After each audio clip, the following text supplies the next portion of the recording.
Welcome back, everyone. Thank you so much for being here. The next session is on student activism and the university.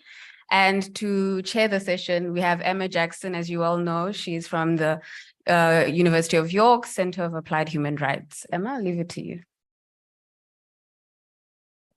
Hi, everyone. So happy to see so many people still around on the Friday. I was starting to panic earlier, but it does look like we've got a great crowd, so that's good. I'm really privileged to chair this session. I've been very lucky that I've worked on the panel today. So as Tumi said, I'm a researcher at the Center of Applied Human Rights at the University of York. I co-wrote the very, very long working paper that's in your packs, which I'm sure you've all read. But yeah, this will be a really great session, so I'm really going to limit my voice in it to allow the voices of the panelists to come through. So first, we've got Percy Mapinde. Percy is the president of the Uganda Law Students Association and activist at Makerere University.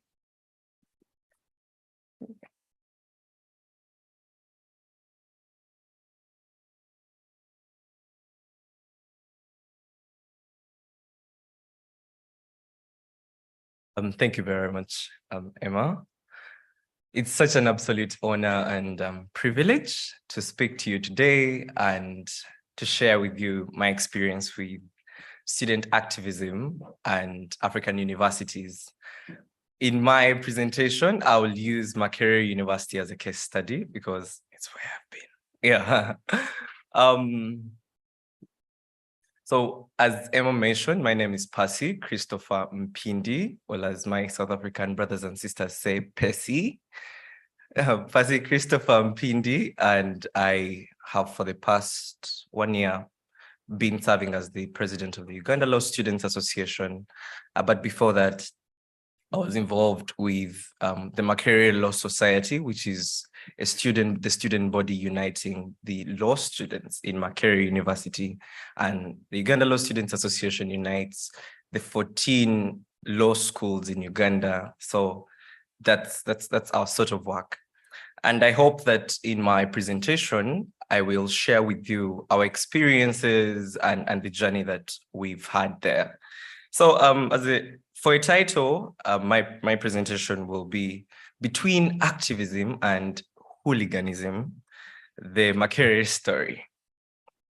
So for my presentation, student activism will be the individual collective voice demanding for change, and hooliganism, in inverted commas, as rowdy, violent, or destructive behavior, mainly the more militaristic approaches to demanding for change by students. But first, a brief history about student activism in Makerere University. So Makerere University was started in 1922 as a technical college to teach technical subjects for civil service mentality young people, young men specifically, because the university started out as a male college, only admission to men. And in fact, the first motto was, "Let's be men." Of course, great strides have been taken to today where the title is, or rather the motto is, "We build for the future."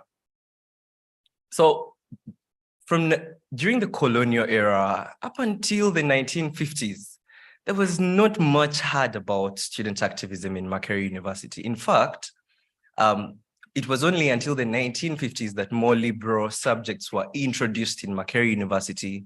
And in 1952, we had the first strike there. It was a food strike organized by the 200 out of the 227 students, complaining about the welfare and the quality of the food that were being served. The leader of this strike Abu Mayanja was expelled by the then leader of the university. And thanks to, I think, the UK diplomats at the time, Abu Mayanja got a Cambridge scholarship to study law. And Abu later on supported the university and the country in attaining its eventual independence from the British in 1962.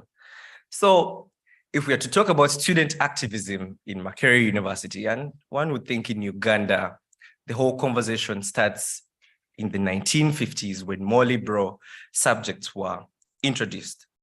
Now, 1968, we had the killing of 2 African nationalists in Ian Smithy's Rhodesia, and the Makerere University students had a march to the British embassy. While there was violent, of course, altercations between the authorities and the university students. Property was destroyed, and some of the journalists were wounded. This marked the first instance of, one would think, violence in the interaction of the university students and the idea of student activism. But key to note here is that the then president of Uganda, Milton Obote, allowed these strikes to go on. This is important to note because it presents the double standards in the times when students are allowed to go on strike or demonstrate and when they are not. So it can be noted that Milton Obote allowed the students to go on strike simply because he agreed with what they were, with the cause that they were putting across. But a reflection even up to today, whenever young people and students in Makerere University want to strike about something that the state or the government thinks is, yeah, that's good, they will let them strike. Whenever it's something they disagree with, they won't.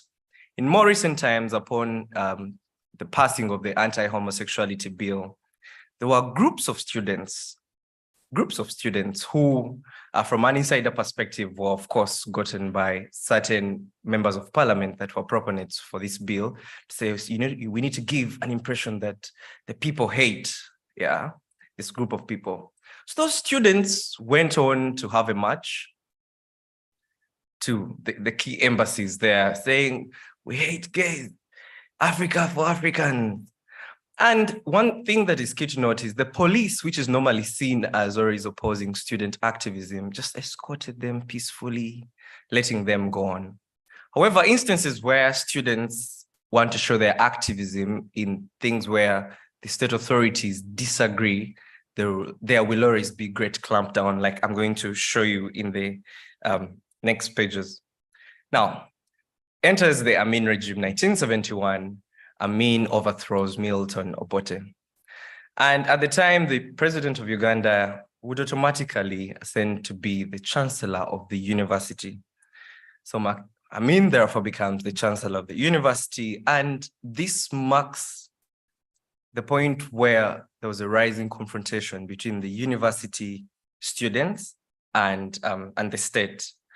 Now, Amin's lack of tolerance towards student activism started at the inaugural graduation ceremony that he officiated. Like those that have read about or heard about the president of Uganda, Amin, his English was not the very best.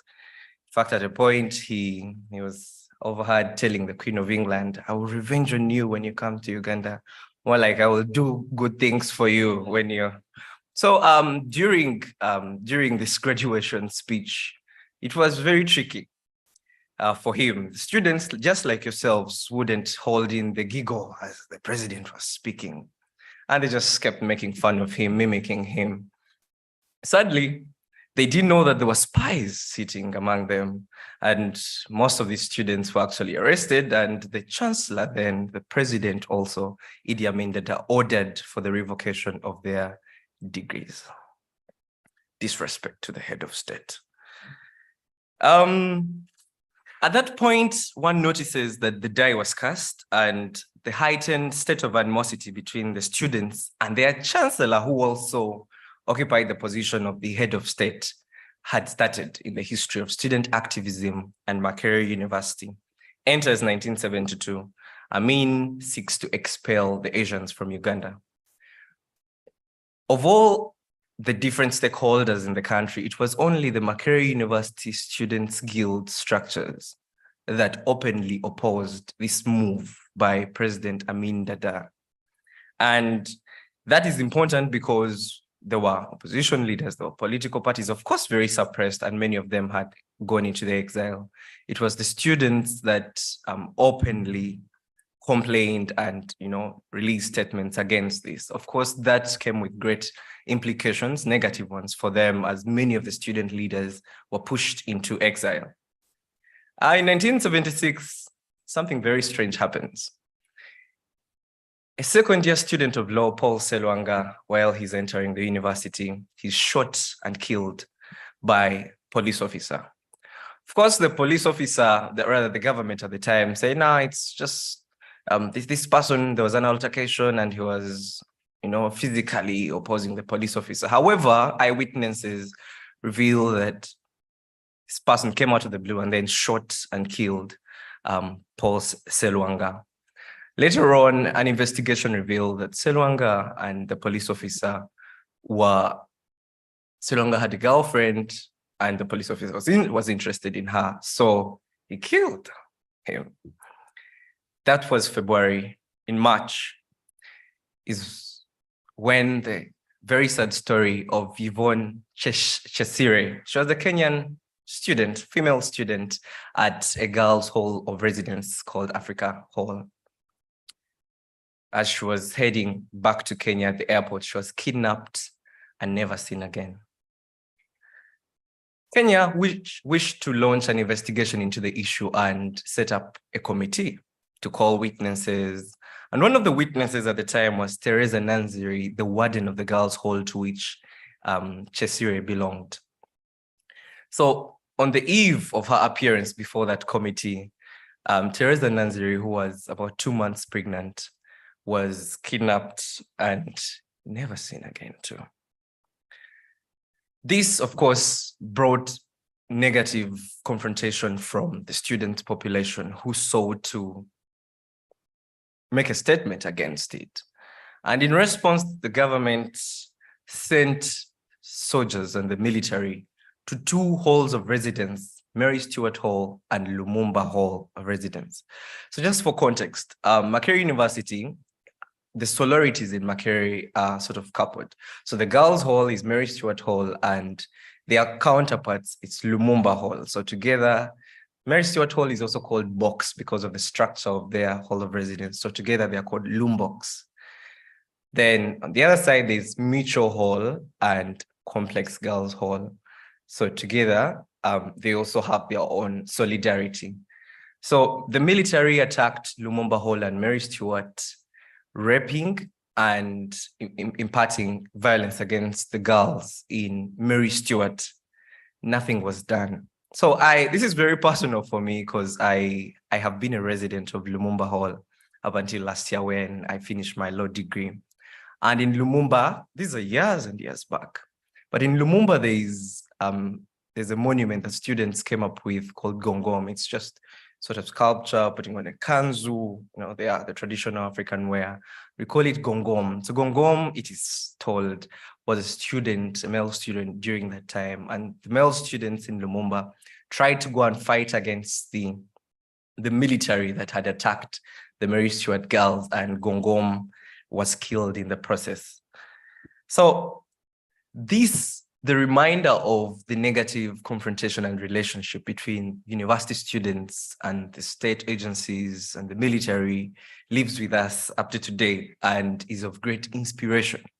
So the anthem of Lumumba Hall, to which I belong, has actually statements saying, we, the children of Gongom, we have to fight to assert the rights that he was fighting for, and for all of us to stand for the truth and speak the truth to power. So there's, of course, a lot that went on between, of course, by 1978, there were students in Makerere University that were taking on concerted efforts to overthrow the government of Amin. Enters NRM 1986 to present. The current president is President Yoweri Kaguta Museveni. He led the whole struggle. And they came in with reforms from the Bretton Woods institutions, many of which affected the welfare of Makerere University students. Part of them was in 1988, where they sought to scrap the allowances, which were by then called boom, to the students, and these allowances were living allowances, the food allowances. So because of the reforms by these institutions, the government sought to create, I think, a budget sharing plan. So Makerere University, being renowned as the common people, poor people's university, in fact, in the student population, it's a narrative that we as leaders keep sharing with our friends, that Makerere is the hill of possibilities, where nobodies can come and then they change their sort of destinies. Yeah. And then, in fact, when you're in first year, there's always a first week of orientation by the student leaders, and they tell you, you know, this person in your history, he was here, a nobody. He read the books and he changed everything. Do you see this person? And you know, that kind of narrative is what guides our desire to then try to carry on the role that many of these former students had. So the 1988 strike was against the Bretton Woods Institute's reforms and their implication on the education system in Uganda. And in 1995, I think I should share the story about this strike where the then Guild president, Gallo Githo, a fifth-year medical student, and the Guild president was expelled by the vice chancellor. He never got a chance to return to school after that strike, which he organized against these reforms. And in fact, last year, there was, a Twitter space where he was invited to speak, and his life was never the same again. He's now in the village somewhere, became a common farmer in the village. This was a fifth-year medical student that would have benefited the country a lot. Therefore, the interactions that some speakers here presented, for instance, on avenues like students at risk, if such initiatives were there at the time, one would think he would have benefited.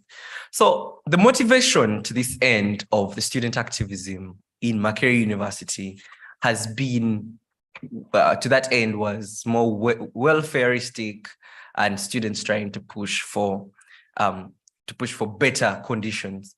However, in the early 2000s, one notices a change. The strikes and the activism in Makerere University became more ideological. For context, this was the time when the politics under President Museveni's regime had started. Yoweri Kaguta Museveni, the current president, was going against a former colleague of his, Kizza Besigye. And the students, in many ways, got divided along the same lines. And up until 2005, there was restriction on multi-partyism in Uganda. So Makerere University students, up to 2005, took on a new role. They became the mouthpiece of alternative views which would have been played by the hitherto political parties that were now suspended. So student activism until 2005 was more of, how do we present the divergent political views? And of course, like it has been mentioned here, the university occupies a very unique position where you can't suspend a university like you can to a political party. So the student activism in Makerere University took that new face of, how do we speak for the politically voiceless in the country? And that also marked the great influence of political parties, more so the opposition parties, in the Guild election, in the Guild structures. Since the opposition political parties were not functioning, many of them retreated to the Makerere University Guild structures. Say, hey, you guys, you need to speak up about this, you need to communicate about this. And that has had an impact up to today. The only time a candidate of that is leaning to the NRM, the ruling government, took on the Guild was, I think, once. But all the times, the guild presidents of Makerere University have been leaning to the opposition, and one would think that starts from that particular point. At this point, I need to make a quick reflection on the militaristic politics and the student activism that students have since adopted in Makerere University. Unlike what some people aver, I think the fact that Makerere students are militaristic in their approaches, demands, has been impacted greatly by that sort of confrontation and reaction and interaction with the state. The only time in our history that students got to solve issues with the government was when we're attacking them. In fact, even the songs that we sing were like, the only enemy you have is the police. In fact, police, our murderers, we shall never forget you. Then throughout the chorus, someone mentions people they killed, you killed so-and-so, you killed so-and-so, police. So that, the militarism that the state, militaristic approach that the state has, that the state took from the Amin's regime, even colonial times, towards Makerere University students, has impacted how students view dispute resolution, for instance. In our sororities, militaristic structures, we have guard brigades per hall of residence. There is Gongom Guard Brigade, GGB, for Lumumba Hall, named after Gongom, who was killed in the 1970s under Amin's regime. But today these structures still exist. There is even Mutual Hall that are the sorority also has a guard brigade. And these guard brigades have generals. They are unarmed, of course. But I think it tells a lot that the structures of unity that the students in Makerere have chosen are as militaristic. It's only until recently that it was normal to us initially that we have a military base on the university premises. Every evening you see gun-wielding men leaving the campus and then coming back in the evening. And it was until someone actually pointed it to us that this is the normal in a university that students said, oh, okay, why do we have this on the university? So that, I think, speaks to the normalized militaristic approaches generally, not just even among the students, but even in the university itself. So sadly, these sort of violent approaches have led, like more recently last year in the guild elections, a student was killed by a fellow student because of, the opposing views. And this led to the suspension of all guild structures. We think that this culmination of this violence was always deemed to happen because conversations around how students approach different dispute resolution and all this kind of stuff hasn't been undertaken. The motto today of the university is we build for the future, but questions are asked by the students. Which future? A violent future or a peaceful future? And who are these we when students are excluded from the rooms where things happen, where decisions are being made? So, but there's still some hope. And from our interactions, collaboration among student activists in Makerere is very key. Students always form different umbrella organizations like the Uganda Law Students Association, which I head. We have the East African Law Students Association, and the whole hope is to have conversations around how do we support each other in this activism? How do we ensure that we share, even if it means information while approaching our different causes? But to this end, student activism in Makerere University is facing very many challenges of, firstly, the university administration, which, because of the history I've shared with you, is viewed as a representative of the state oppression long before, long after even the Amin regime. And now, in fact, the head of the institution isn't the president anymore. It's a civilian, but still students view the vice chancellor's office, the vice chancellor's structures as oppressive. And this keeps affecting many of their sometimes well-intentioned initiatives, like those against gender-based violence, where you find that the victims don't report because they do not believe in the systems. They think the systems are only there to oppress them and not to provide solutions. So I think a lot of these conversations need to be held. And I see my time is almost up here. So I will leave it at this. Whenever students come up with a genuine cause, the university will say, no, that's hooliganism. But I think this language is important because it's used to silence students and prevent their attention to be drawn to the issues that the students are raising. Even if it's something very genuine, first, those are drug addicts, it's hooliganism. And that's why I chose that my title today is Between Activism or Hooliganism. Thank you very much.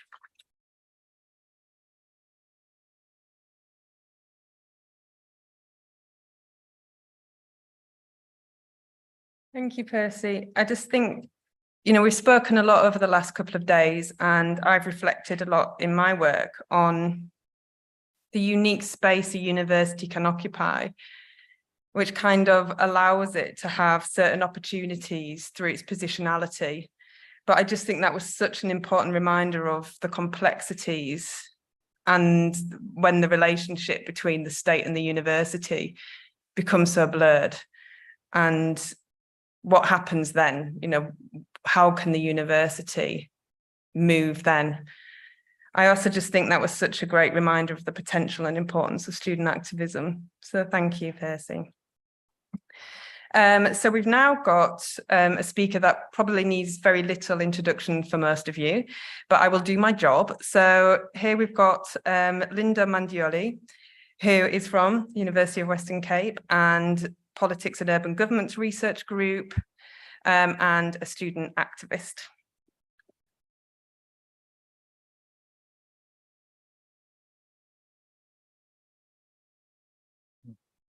Can I close this? You've got to ask me for everything before you do it. Yeah. Thank you so much. Good morning, everyone. As mentioned, I don't know when the title of student activist, leaves one. I don't know. You'll tell me. But now I do stand in front of students and teach them. So I think I'm just an activist now. I no longer get the title of student activist. But the title of my talk today is thinking about the university in Africa, between critique, contestation, and possibility. And so I think there's been a lot of generative conversations that have been had in the past 3 days. And a big part of it was that we've got to think also about, before we start engaging in such important conversations, about the positionality of the person engaging these conversations. And I think I want to just situate myself as first, a student at this university, as a person who thinks about problems in a particular way, and also as a person who has a gripe with society that informed my being an activist in the first place. And a big part of that was that I came to the university thinking that it was going to be the space where the least of my problems in society would be faced. And it was the most challenging space outside the classroom even. And so part of what has happened is that I've been interested in trying to understand this experience, understand the challenge of being a student and a student activist. And I've gone into the academy trying to explain these things, trying to find various explanations. And I think an interesting point that Joel Mudiri mentioned yesterday, where he sort of drew a distinction to many people's discomfort as well, between an activist and an academic. And I think part of my tradition, I was a member of the Pan-African Student Movement of Azania, very grateful for that for a period of about 8 years. And the tradition there was that you could not be a member of PASMA if you were not a close reader. So PASMA usually had about 20% of the representation of anything, or the smallest group. So it meant that you needed to read and know your stuff. And so close reading for me has been the thing that I think transcended me into being this idea of possibly an activist scholar and not creating a dichotomy between what is activism and what is scholarship. So the central questions I'll pose for the next 10 minutes are the following. How do we think of student activism and African universities while the concept of the African university remains so unsettled? Is there an African university, or merely universities located in Africa? There is a relation between student activism and the university because students become students of a university first, then they become activists within it. Of course, because of a multitude of problems that they face and their own need to be able to survive and find space and invent spaces like Tumi and Fiona mentioned yesterday for their own belonging. This much we can all agree on, and I suppose that that's probably the only thing you're going to agree with me for the next 10 minutes. So you better enjoy it now.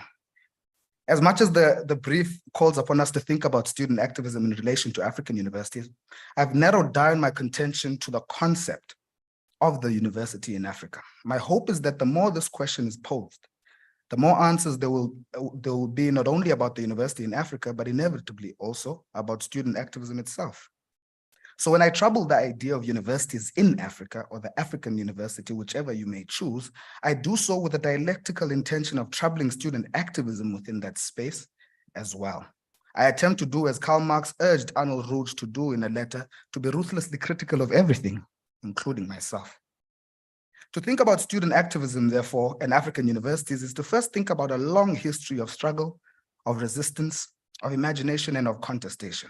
The task given to us here between Percy and I as panelists is to reflect on the relationship between these two things. I call them deliberately and ironically things because they have the potential to evolve, to expand, to shrink, and to stagnate depending on their social and material circumstances. So I look at these two things in relation to the exploration of the university as a site of protection. While a number of cautions have been raised around the paternalistic nature of the process and the word that is protection, the taken for grantedness of human rights and human rights defenders themselves, I venture rather into a critique of the African university itself by way of asking whether such a thing exists in the first place. Is there an African university or are there universities in Africa? Making this point in a more devastating way, Ali Mazrui compares the African university to a multinational corporation. He claims, open quote, the African university, unlike the multinational corporation, is not autonomous in Africa today, nor was it ever in the past. It relies on cultural exports from Europe and America. The basic assumption was that a university system appropriate for Europeans could still be made to serve Nigerians or Ugandans without major transformation. African universities were created as overseas colleges or official extensions of universities in Britain, France, and Belgium. For example, Makerere College in Uganda, the University College of Ibadan in Nigeria, and the University College of Legon in Ghana were all originally branches of the University of London. They each admitted students on the basis of requirements specified by the University of London. They appointed lecturers and professors partly through the good services of the Inter-University Council of Higher Education in London, close quotes. I tried to read that in a voice that I imagine Ali Mazrui had. Now back to my voice. Similarly, Mamdani reflected in a series of lectures in South Africa about South African universities at the Rhodes University and Stellenbosch University about the crisis of shaping the university in Africa in the image of the Western idea of a university. Like Mamdani in those lectures, I am not here affirming the tempting assumption that universities in Africa are copy and paste of North American, European higher education spaces. In fact, the university in Africa is constituted by very specific conditions of exploitation and largely unequal relations and potentials as well. As a result, it is not the same in form, but performs the same function in essence. This furthers my suspicion of a settled notion of an African university and whether it is even helpful at all. If the category of African university is so insecure, what implications does this have on student activism in such a space? What are the students contesting? For instance, if it is access they are fighting for, if you look at the Fees Must Fall movement, fundamentally what the Fees Must Fall movement was fighting for is that students were blocked access to universities because they could not afford. And even when they were inside universities, they were hamstrung by historical debt and therefore faced financial exclusion. So Fees Must Fall was fighting for access. But access to what? Of course, this is at the risk of a wholesale and almost uncritical absolute write-off of the concept of a university in Africa. But on the contrary, this is a tentative approach to thinking more closely about what exactly are we contesting, for what and to do what with. These questions do not summon definitive absolute answers. Rather, they are a call to question what we understand a university to be and whether or not we need a university in Africa to embody an ethos distinct enough from its non-African counterparts so much so that it can stand autonomously and in relation to universities elsewhere. Ultimately, is there any value whatsoever in the quest for an African university? What does it do for knowledge production? knowledge disputation, and resistance of hegemonic knowledge systems. Therefore, if we think critically about the idea of a university in Africa or an African university, we can then begin to explore the idea of student activism in such a university. Student activism can be generally understood, and Thierry Lucia is here, the expert in that, understood as the organized efforts carried out by students in the interest of social transformation within the university. Often, activism is also closely linked to resistance of hegemony, to counter-hegemonic action, and to social transformative intention. But what is being resisted? The idea of a student activist or academic activist, or even a worker activist in the university exists because there is this supposition that there must be something they resist in the first place. The implication here is that the university in Africa, or the African university, if you will, is not immune from the problems that generally beset capitalist hegemony. Examined more closely, one gets the sense that we tend to put at the doorstep of the university contradictions that it has not generated on its own, but that it too is a victim of. By this, I mean that the university in Africa is in a capitalist social order that requires from it, along with all other ideological state apparatuses of the capitalist state, a compliance contingent on its sustainability. Illuminating this point, Neville Alexander, reflecting on the African university, argues that, open quote, the history of the epoch of capitalism demonstrates clearly that there is a combination of the imperative of economic development and political struggle that explains the genesis of modern university education in all but a few exceptional circumstances. The first consideration is, therefore, quite simply, that the dialectic of capitalist development will not bypass the continent of Africa, all appearances to the contrary notwithstanding, close quote.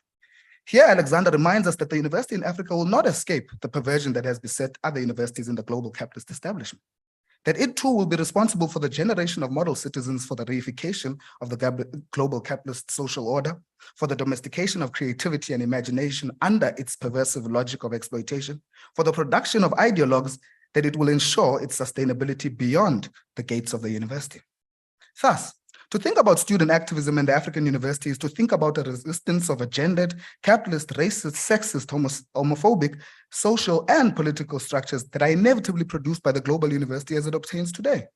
Student activism in universities reflect both the possibility and the limitation of the university space as we know it. The possibilities in that there can be activism to some disciplined extent, like Professor Kiet spoke to us yesterday. And the limitations in that the university becomes a dangerous space for student activists or a student activism that reminds the university what it ought to be in the first place, a contested space. So what does this all have to do with protection? It begs the question whether student activism would want to be protected by the very systems designed to quell it.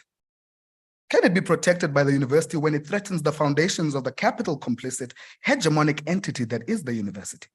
Ultimately, what are the possibilities of the coexistence of critical activism?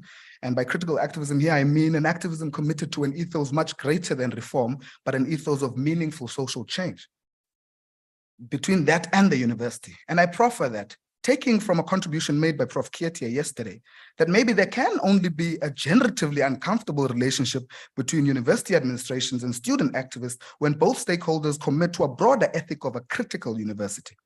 Not a university flexible to student activists, not a university dismissive of them, but a university open to critical reflection, even if it demands its own abolition and its complete reimagination. Don't worry, I see already when they hear abolition, people jump up. I'm not saying that we should do away with the university. And if I are confident enough about it, I'd be sure to say it. But I'm more inspired by anti-apartheid giant activist Ruth First's reflections on activism in the university, where she argues that the existence of the university itself is an act of activism. Thus, the quest to have a university free enough to think, and think even more, is perhaps the biggest act of intellectual activism. Moreover, I wish to make it clear that the fight to have African universities or to prove they are merely universities in Africa does not have any implication on the fact that knowing and ways of knowing transcend the site of the university itself in Africa. It is in no way questioning of knowledge practices, but rather an unsettling of the domestication and by extension, limitations of any knowledge generating process by the confining, overdetermining university in capitalist society. So let it be clear. It might be that the university is a problem, but this is a university of capital, a university constricted by the limitations that are imposed by on every social structure in society in the capitalist global order. So too with activism, it is an important site of struggle, but it's not a site of struggle without problems itself. We've heard that student activists can become corrupt. We've heard that student activists take money. We hardly hear about the corruptors of student activists, the corruptors of even state capturers, because we always seem to absolve capital whenever we discuss the problems of anything in society. And what I want to draw focus on here is that as much as these things are the manifestations of the problem, they are not the foundations of what the problem is. And the student activism as a site of struggle in society is important for two critical reasons, in my opinion. It represents the disruption that underpins any critical space. It reifies the noble parts of the university by always asking why. And this is interesting because it seems that inside the lecture hall, lecturers always, what gave me confidence as an activist, by the way, was the fact that I was encouraged to ask why all the time inside the class. The problem that I had is that I was overzealous. Typically in the Guhle, I started asking why outside of the class. And lecturers started uncomfortable because now you're blocking my ability to do my job. I can't come into campus now because now you're no longer asking inside the class, you're asking outside, and therefore you're causing disruption. A few parting questions to consider for reflection. Tumi has already held the paper up. Yeah. In the working paper, there's a very useful and also very, interesting theme of universities as instigators, citing that they are at the center of national protests at times. But I ask, are universities and student activists separate entities in the first place? When students march against the state or the government, much like we saw on Wednesday, students in Cape Town all marched to Parliament to protest against the new administration of NSFAS. Is it the university marching or merely a stakeholder within the university? In conclusion, what is our overall interest when we think about universities in Africa? Do we want a university essentially African? Does this not reproduce the problematic essentialist kinds of notions that have informed universities in the West? Why are we afraid of having a university that commits itself to humanity, that recognizes the mobility and utility of knowledge in service of humanity? Engaging openly and almost uncomfortably in these questions will avert the risk of us becoming exactly what we claim to hate. Thank you.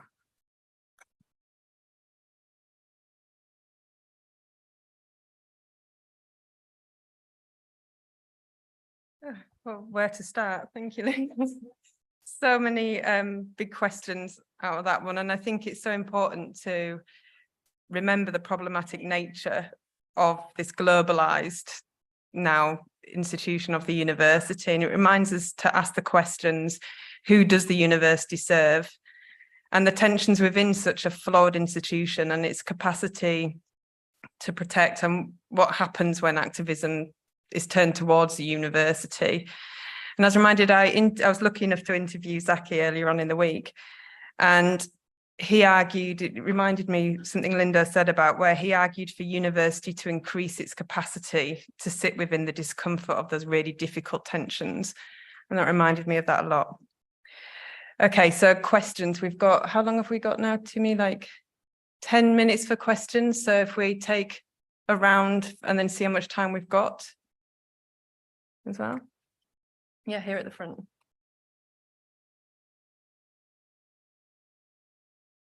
Morning.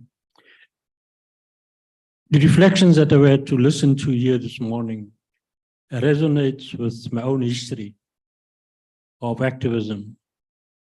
But there's something more that I think we need to explore, and that is the constant shifts that happens in activism in different periods of the history of a particular state. And I think that's very clear in Uganda, it's very clear in South Africa too. And so it begs the question, what is the kind of political expression that needs to take place within activism and on site as well? Because the university administration also moves with the changes to represent what it has to represent. And how does that shifts influence activism? Thanks.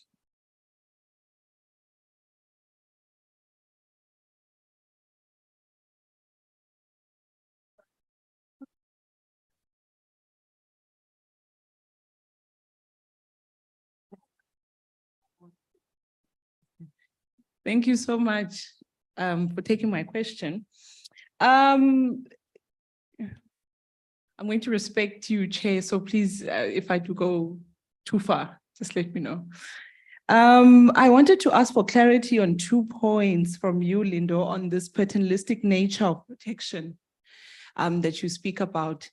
And maybe you can just clarify what you meant by that. I'm a little bit worried that it borders on the conversation of paid and unpaid labor and the erasure of women when it comes to conversations of protection. We already know that women protect quite a lot in their womb.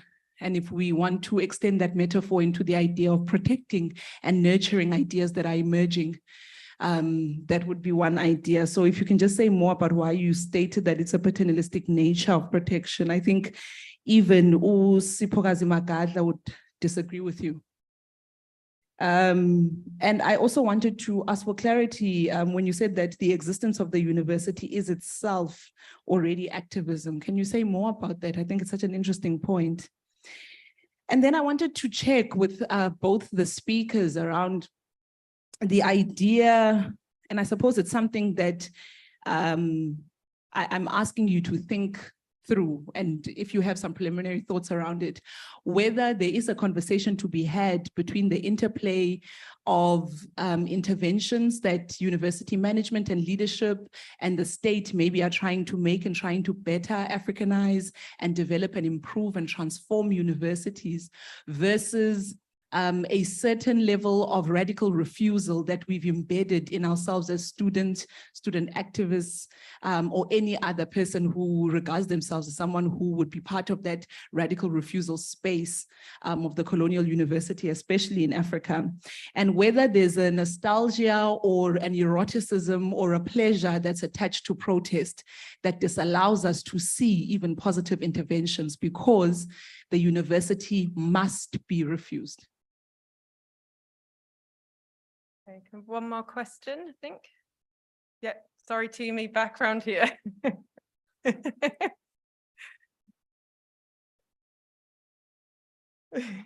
Sorry.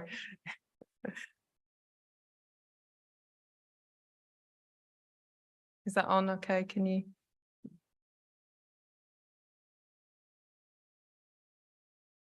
Is it working? Yeah, I think that's working.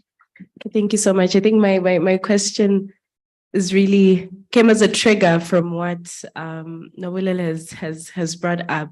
And I'm just thinking, as a student activist and student leader at some point, being the president of the union at my school, I've always wondered what is the ideal, what does change look like? You know, we're really, especially as young people and as students, we're very quick to point out what the issues are. We're very good at complaining, as they call it, but it's just problem identification, something that we're really good at. But what does change look like? And as we imagine that change, is it one that will stifle the voice of young people completely? Or is it one that will sort of allow for this coexistence of different ideologies and beliefs of what can be done to solve particular problems? And I'd really be interested in hearing what Percy has to say about this with regards to the case study that you gave of Makerere University, as well as Lindo. Yeah.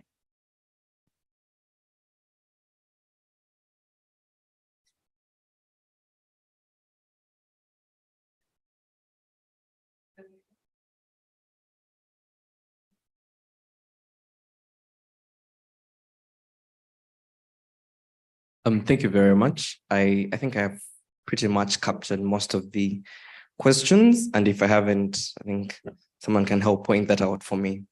So firstly, about how these constant shifts that very evident over the years, mostly in the case of Makerere, and how that impacts activism. From a close look, there are those changes that come and their intended aim is to silence entirely the student activist, especially in Makerere University. And we've seen that during, like I've mentioned, in the Amin regime, but also currently. But from the experiences as a student activist, I think these policies that many of, let's say, the political leaders or even the university itself came up with as initially a suppression method only changed how students operated. So the methods can be seen as action and inaction. So when the food is bad in 1952, they went to the streets and striked. But then comes in with Idi Amin, who will kill them if they go and strike. So they chose inaction at a point. They say, no, we will not attend any other graduation where President Idi Amin will be, the inaugural, rather will be officiating. So I think this particular shift simply affects the strategies that students take and their approaches towards that. Then the whole conversation around the interventions and sometimes desire for students to always be on the opposite side, even if the policies sometimes one can think are well-intended. Yeah, I think it's, at least in the case of Makerere University, the case of inclusion, there is a shrinking space of students' involvement in even the issues that affect them the most and the formulation of policies and interventions around those issues. For instance, recently, there's a growing distrust in first the government, but also in the university administration, where some people think that if a government, at a time when there's so many burning issues in the country, considers that the most burning thing that they should legislate and spend a lot of time and money on is the Anti-Homosexuality Act. So there are questions on whether such a government can then think best for us and come up with interventions that are going to benefit us and therefore the good of us. So admittedly, there are certain instances where that sort of attitude then affects some well-meaning interventions by the university. For instance, like I mentioned, the gender-based violence. The gender mainstreaming department came up with structures, invited many of the students, please bring your ideas. But then from the work that Emma and the rest of the colleagues we've been working on, I interviewed many of these victims. Like, no, I don't think they have my best interests. I don't think they will do anything about it.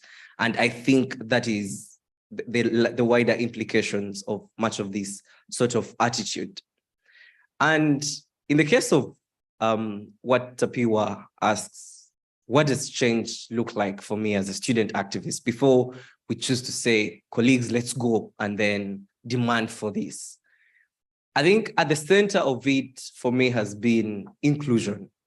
If the university wants to take up an initiative to increase university fees by, let's say, 15%, like it was recently undertaken, include our leaders, ask them what's the larger implication of this policy on you.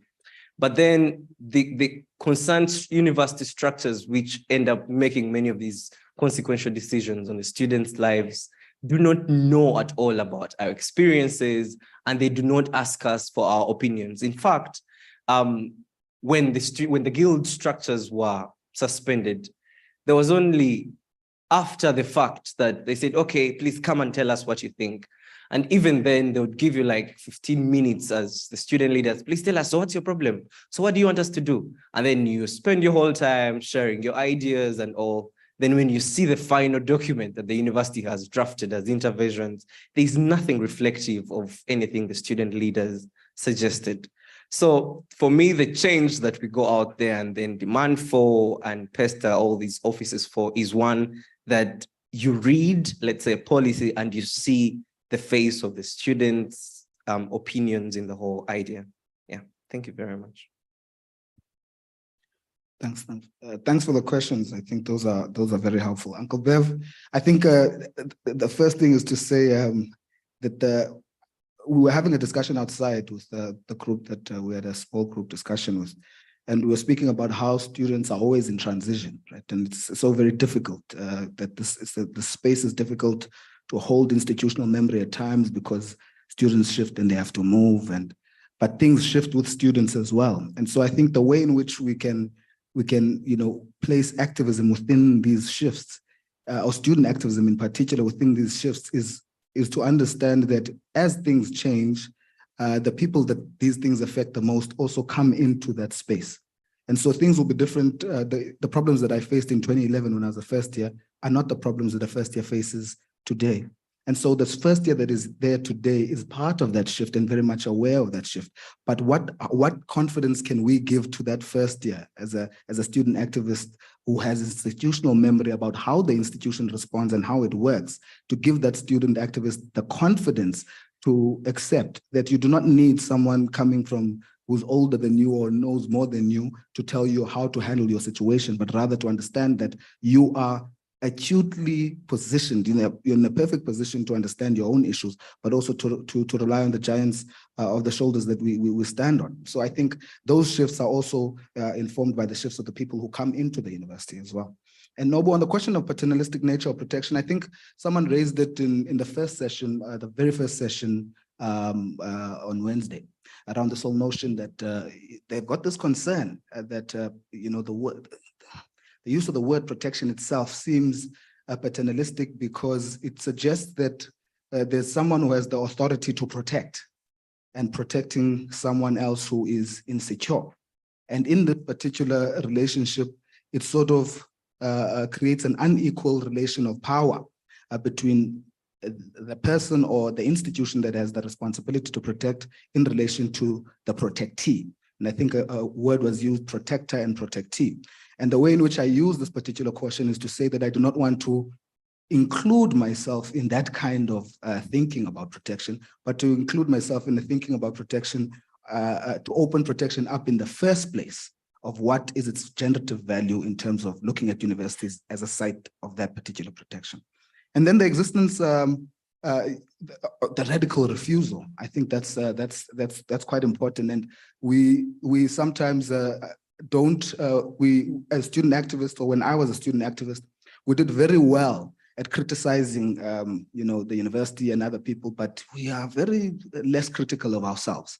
And so part of this is that, and I think IB Tabata did a very, radical thing by criticizing Steve Biko's conception of Black consciousness. In fact, he criticized the Black consciousness movement in totality. And a lot of people thought, well, this is, but IB Tabata was saying, let us be critical of ourselves. And I think what you're calling us to do here is to think about the fetishization of this problem, of protest, of always having a problem. And I think for me, change in the first place or transformation is an infinite process. It's a process that does not have a beginning or an end. And there will never be a time where we arrive.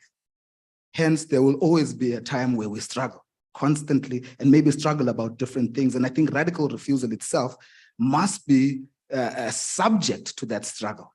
What are we radically refusing? Because sometimes we're not even sure what we're refusing, and we're not even settled on the things that we're refusing.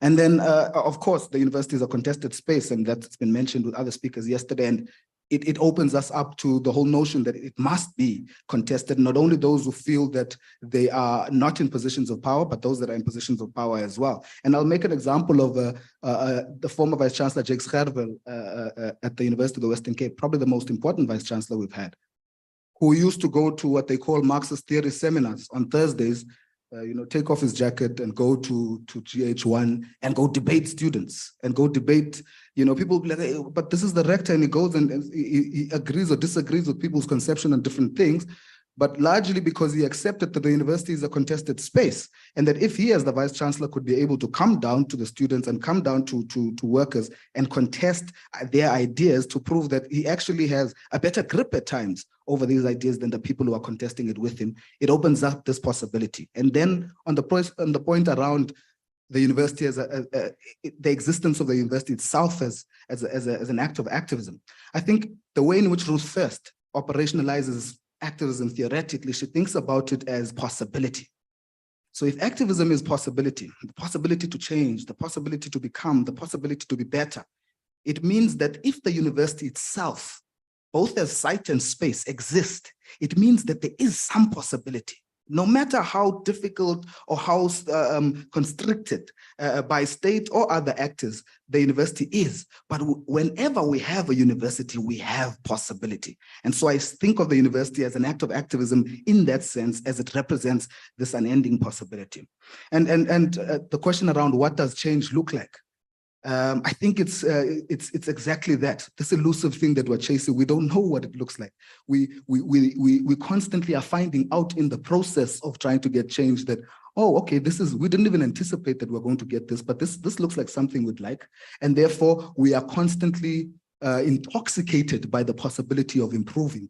And that is the reason why struggle is an endless process, and it is a process and not an event or destination. So I think, Tapiwa, it's very important that how I viewed it as a student is very different to how I view it now, because we had demands and legitimate, I need that demand by that time. But we didn't realize that what we were doing is inspiring confidence in ourselves and students who were coming after us to say that there's never going to be a time where we arrive. And as long as we have an infinite kind of idea of activism and change, it means the world will stand a chance to be a better place even tomorrow. Thank you. Thank you so much. I'm afraid we're actually over time because we've got the feedback from the working groups to do, and then there's the important matter of lunch. So I encourage these conversations to continue in the breaks, and thank you everybody, and thank you panelists.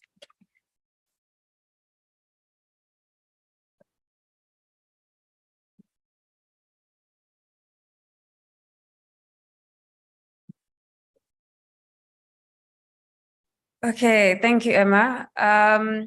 So like Emma said, we want to spend a few more minutes just to kind of give some feedback from the session that you had in the morning. So this is just following the same kind of feedback we had in the other small group session. But as you know, UWC is trying to think through creating an African hub for human rights defenders. And we don't know what that looks like. We really don't know what that looks like. We've had examples from York and certain things that they were doing, but I think we needed to actually tailor what we're trying to do for the African context. And so we thought, what better way would it to do this without actually getting the people who'd be involved, potential partners, potential networks that we'd be building. I'm trying to look for the mic. Okay, it's over there. So I can start with my group and start us off on some of the questions that you were asked to reflect on. And then I'll pass it on to people. Please feel free to share. If I have gaps from my groups, feel free to add something that you might want to add. And other members of groups, please feel free to actually raise your hands and actually represent your groups as well. Okay, so one of the key things that came from our groups, especially relating to research, was that human rights defenders, although they are actually considered out of the academic space, actually do the work of research themselves. I think we think of research as being this formal way of conducting it through academic criteria and all of this. But they go out there to find out the knowledge. They need to use this to actually inform themselves on the particular problems that they're facing. So we don't want to look at research as this kind of tool used separate, but find a way to actually support human rights defenders in what they're trying to do at times that they can't actually conduct the work with the necessary skills that they might have. So another thing that people spoke about is that conducting skills development within particular communities and human rights defender groups. So yeah, I think if we think of research, I think I particularly find that a bit of a problem. Uncle Bevel here for me is one of the most knowledgeable people that I know within a particular sector of human rights defenders. But I'm considered the researcher. Why is that? I don't know a lot more than he does. And I think we need to start there. We also spoke about actually conducting research that actually supports mental health for human rights defenders, because an issue was raised about how the mental health approaches to address mental health given to human rights defenders are usually something that isn't very specific to the context that they're in. It's not a very African-centered mental health devices that are used. I think that's one thing that we also need to consider. I will stop talking because I believe that my team can articulate their comments. But please bear in mind that a lot of the notes and the comments that you made in your individual feedback, in your individual small groups, are actually going to be summarized and shared back to you for commentary and reflection. And then once we've received that, we're going to kind of think about what it means to actually construct a hub at UWC. So please engage in the feedback session. I'll run around again with the mic. Is there anyone who wants to reflect on what their group spoke about in the feedback session?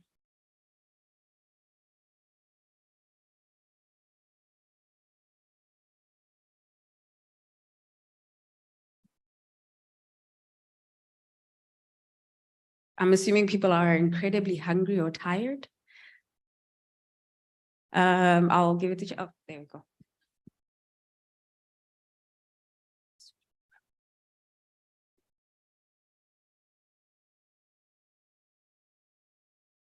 Oh, yeah, maybe I think I'll also comment on the research aspect. In our group, there was a question from some of our participants that why is the research or data that's collected by activists not accepted, particularly by the state? But I didn't ask the question in the group. But does the research that's produced by academics get to actually shift it down? I don't even know if it does as much as we all hope to.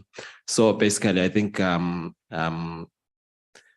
we have a question around the methods of gathering data, and then also how to legitimize data.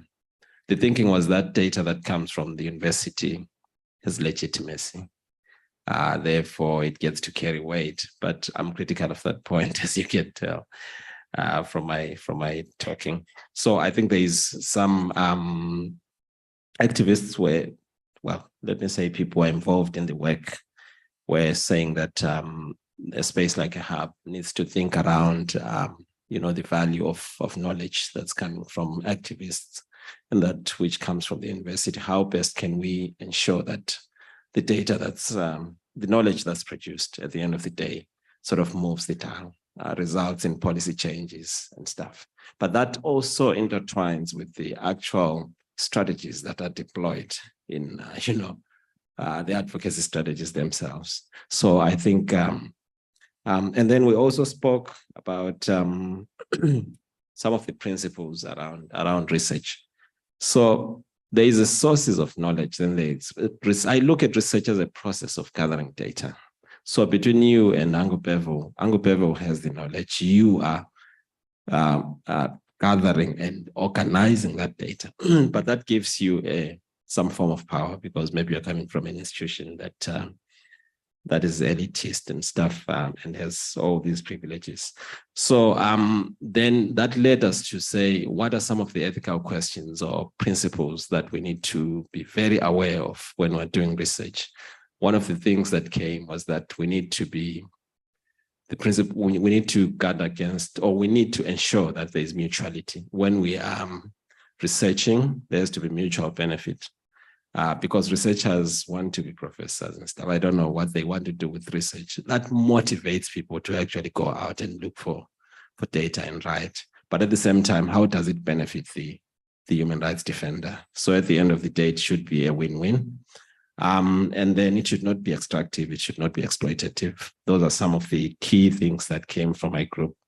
And then the capacity issues, how do you research with defenders or with protectors of human rights so that they also have the capacity to conduct research in certain ways? So we spoke about different methodologies.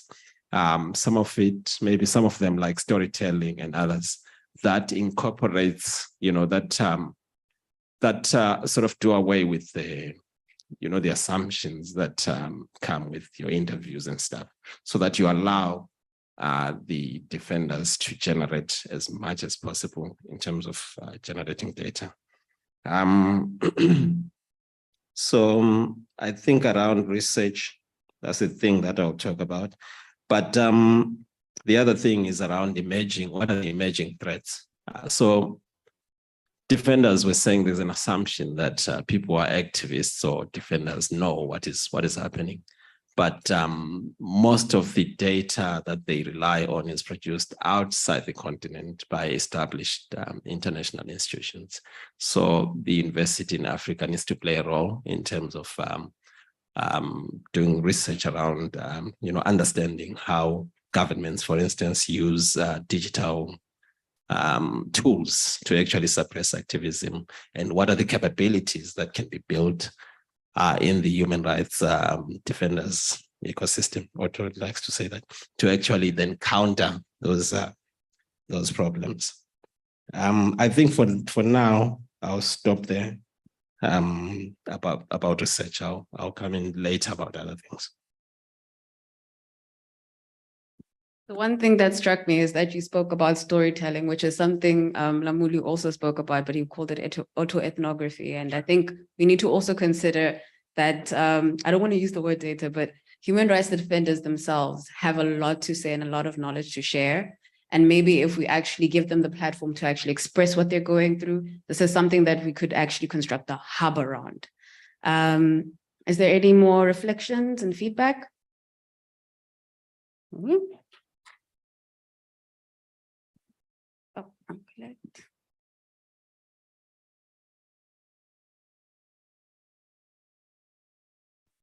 Yeah, thank you. One of the things we discussed in our group as well, we brought to light the persecutions of the academia, researchers, professors, lecturers who are educating students about their own research.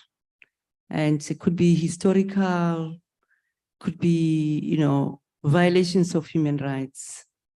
And some of the teaching that can be seen as radical under the environment where there's corruption and there's bad governance, suppression of freedom of expression, opinion, and lessening independent voices, and also curtailing civic space, because this education empowers community, because there is research here, data, relevant information, and it's been utilized now for people to claim rights.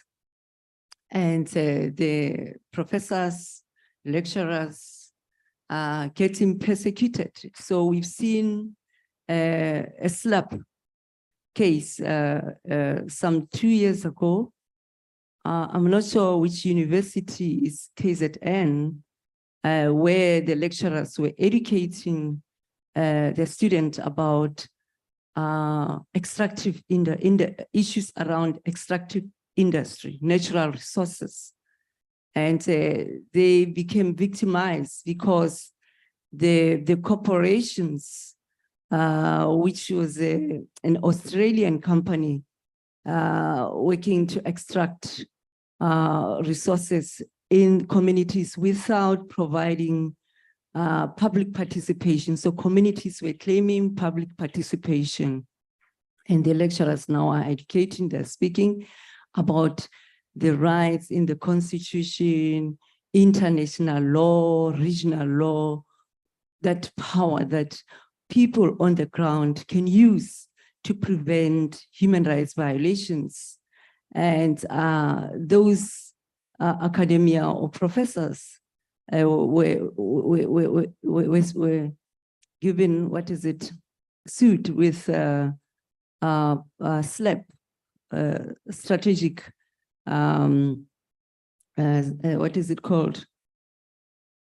strategic against public litigation. So that kind of suit, it's not necessarily about raising valid information, preventing you for something that you are doing wrong, but it's actually prevents you from exercising that right. So I don't know how the matter unfolded itself, but it was the first case that we experienced in South Africa in a university where that kind of violations of and the human rights defenders themselves are the one who were defending that information, the independent teaching and gatherings like this, you know, where you could find yourself being sued because we can't stand what you are saying, because the corporates, they are colluding with government. There's some collaborations, and they want you to silence you. They want you to stop so that they continue violating. And we know a woman human rights defender was executed, you know, Mamfile Nchangaze was murdered. And we still have Abahlali Mjondolo who are isolated, who continue to receive. So it relates to us, because the education as well, what are we saying about it? Protecting your teaching, protecting yourself as a person with knowledge and restrained from exercising. How will you feel when you are, you know, interdicted, stopped from doing what is truth? And we hear that there is another one that is currently taking place in Free State. So we need to be thinking about a way forward and how to create a protective mechanism on various aspects that also affect you as a lecturer or as a professor in the university. Thank you. That's what we discussed. Thank you, Ma'am Colette. I think what you just shared with us is just a telling of the times we live in, and the fact that the kind of work we're doing, it's needed. Some form of intervention is needed. I'm not speaking for the group because I might not.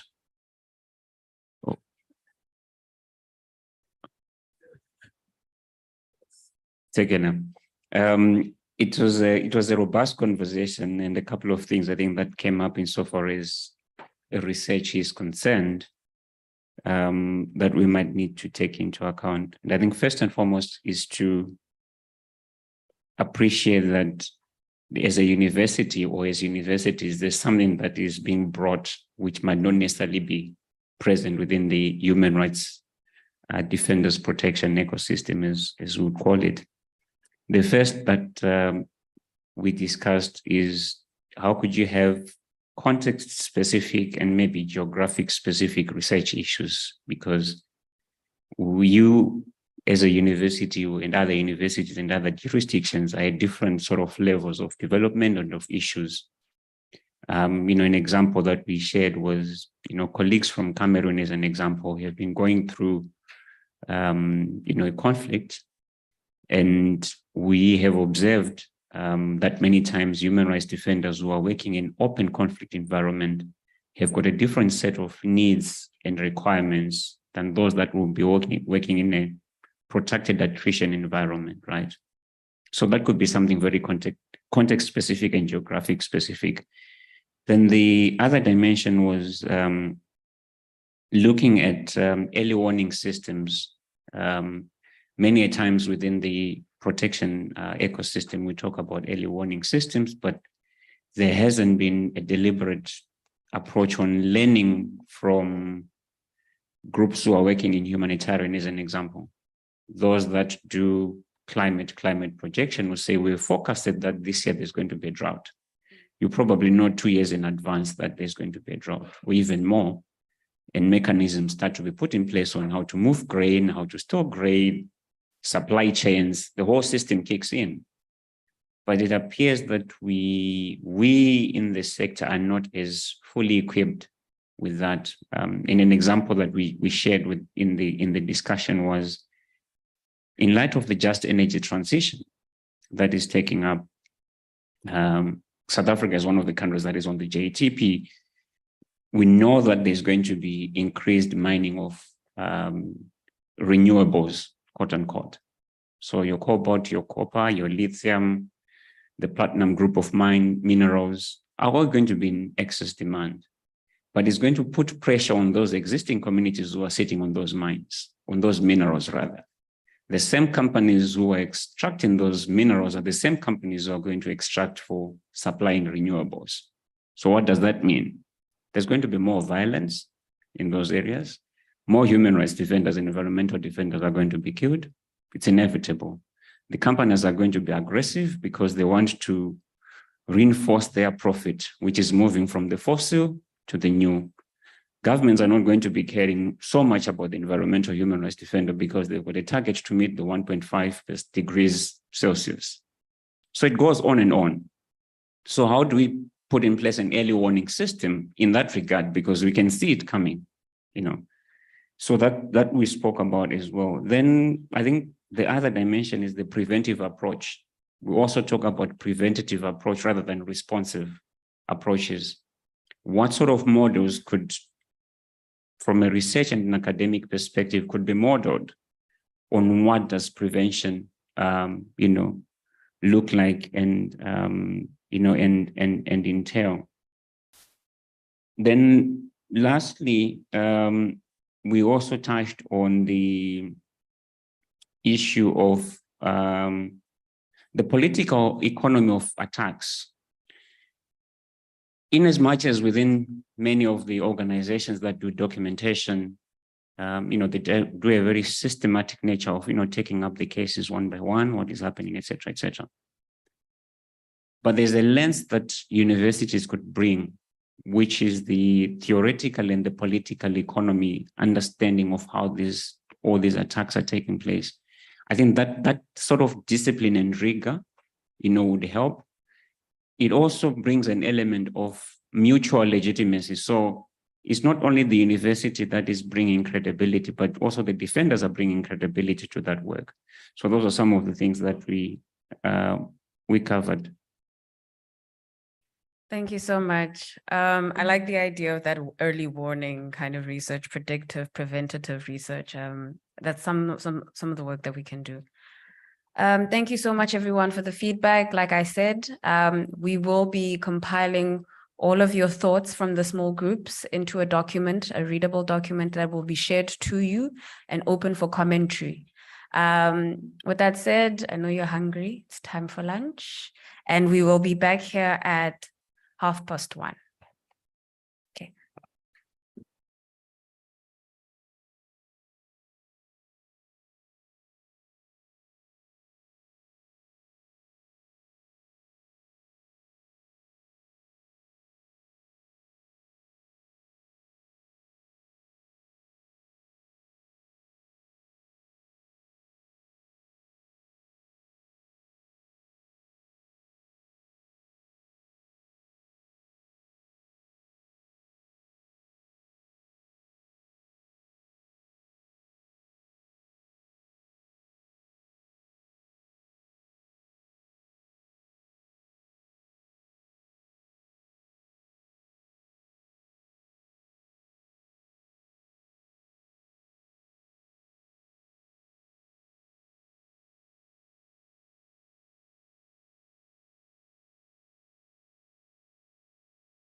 That was a round of applause. You are still here. It's worthy of a round of applause. Thank you so much for being patient with us until this point. Again, Lindo Manjoli. Please divorce me from my views earlier. I'm back to the guy you liked before. And I'm just here to chair this particular session.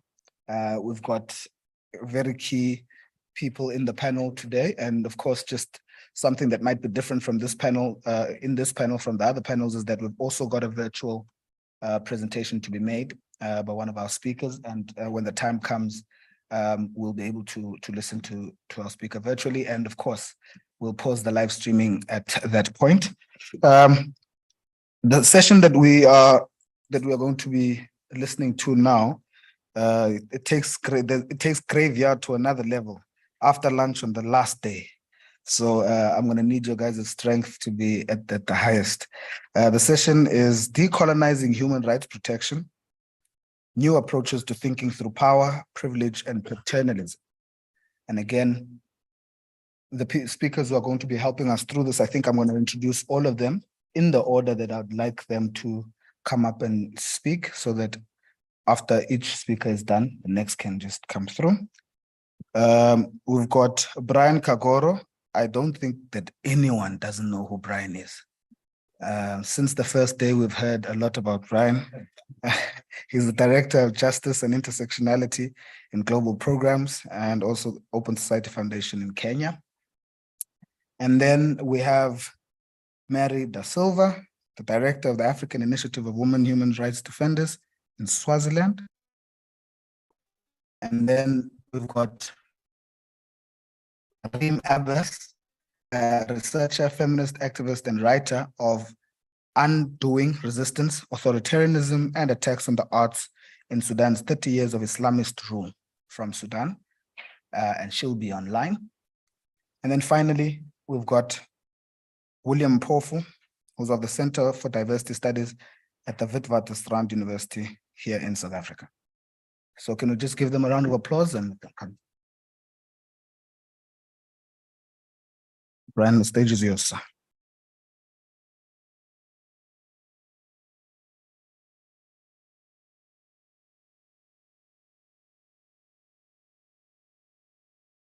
First, I would like to take issue with the organizers putting me on the same panel with criminal elements.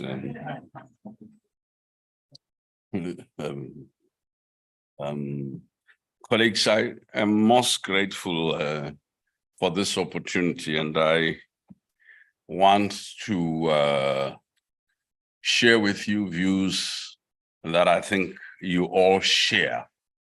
But maybe since, as Sipo rightly told you, I don't have the sort of qualifications you all have, I'll speak from the point of view of an ordinary African. When Annibal Quijano started talking about the colonial matrix of power as being geographical or political, onto epistemological extension of Western domination, his imagination was that this was expressed through the economy, through authority, through race, ethnicity, class, gender, knowledge, and etc. And that it constituted a structure of control and management. It also constituted a structure of control and management of knowledge and of understanding, of doing, of governance, of the idea of being human and humanity. So this construct is, of course, built around not just the colonial, but the modern capitalist system that determined the division of labor between the Western world and the rest of the world. If you think about its hidden hand, lies in its normalizing narratives, its formalizing narratives. Its hidden hand lies in its constituting narratives. Minolo, in trying to unpack in his 2011 book, The Deeply Embedded Social Pathologies, says that this logic of coloniality, of power, generates, reproduces, modifies, and maintains. Generates, reproduces, modifies, and maintains. It maintains repression in certain interconnected hierarchies. But if one is to borrow from, if you like, left scholarship on how hegemony forges consent, the coloniality of power determines social and legal stratification in constituting a global matrix that juniorizes particular ways of doing, that criminalizes, that stigmatizes, that excludes, that informalizes other forms of doing. So if we accept this, we must walk into the space of protection and walk into it with a measure of trepidation, but also a measure of comfort. Our ancestors, to as early as the 1300s, those of you who are scholars will have read that the oldest written constitution, the Monday Charter, documents within its articles protection of certain categories of people as a constitutional right. 1800s, way before the French Revolution, way before the American Revolution. The Monday Charter is now protected under the UNESCO heritage bit. But those of you who are religious, and I can see amongst some of you are certain religious folks, the prayerful lot, you will recall that in Christian narratives of liberation and salvation, that there is someone called Moses who was rendered protection service in Africa in order to go and liberate Israel. You will recall that baby Jesus, who was being sought by Romans, by the Europeans, found refuge for 2.5 years or 5 years in Africa. Welcome to a continent that has offered refuge to whether it's the Prophet Muhammad or Jesus or Moses. In the imaginary of the Abrahamic religions, which is Islam and Christianity's evolution, it is impossible to understand those religions and the moments that preserved them from potential destruction without understanding the central role of Africa in protection. And it is important to understand the architecture, the psychology, and the evolution of that protection in radical terms. In more modern times, many of you will recall that the University of Fort Hare became a haven to which African nationalists went and got an education. And they then went back, whether it's Joshua Nkomo, Robert Mugabe, Kaunda, and others, to their countries to liberate.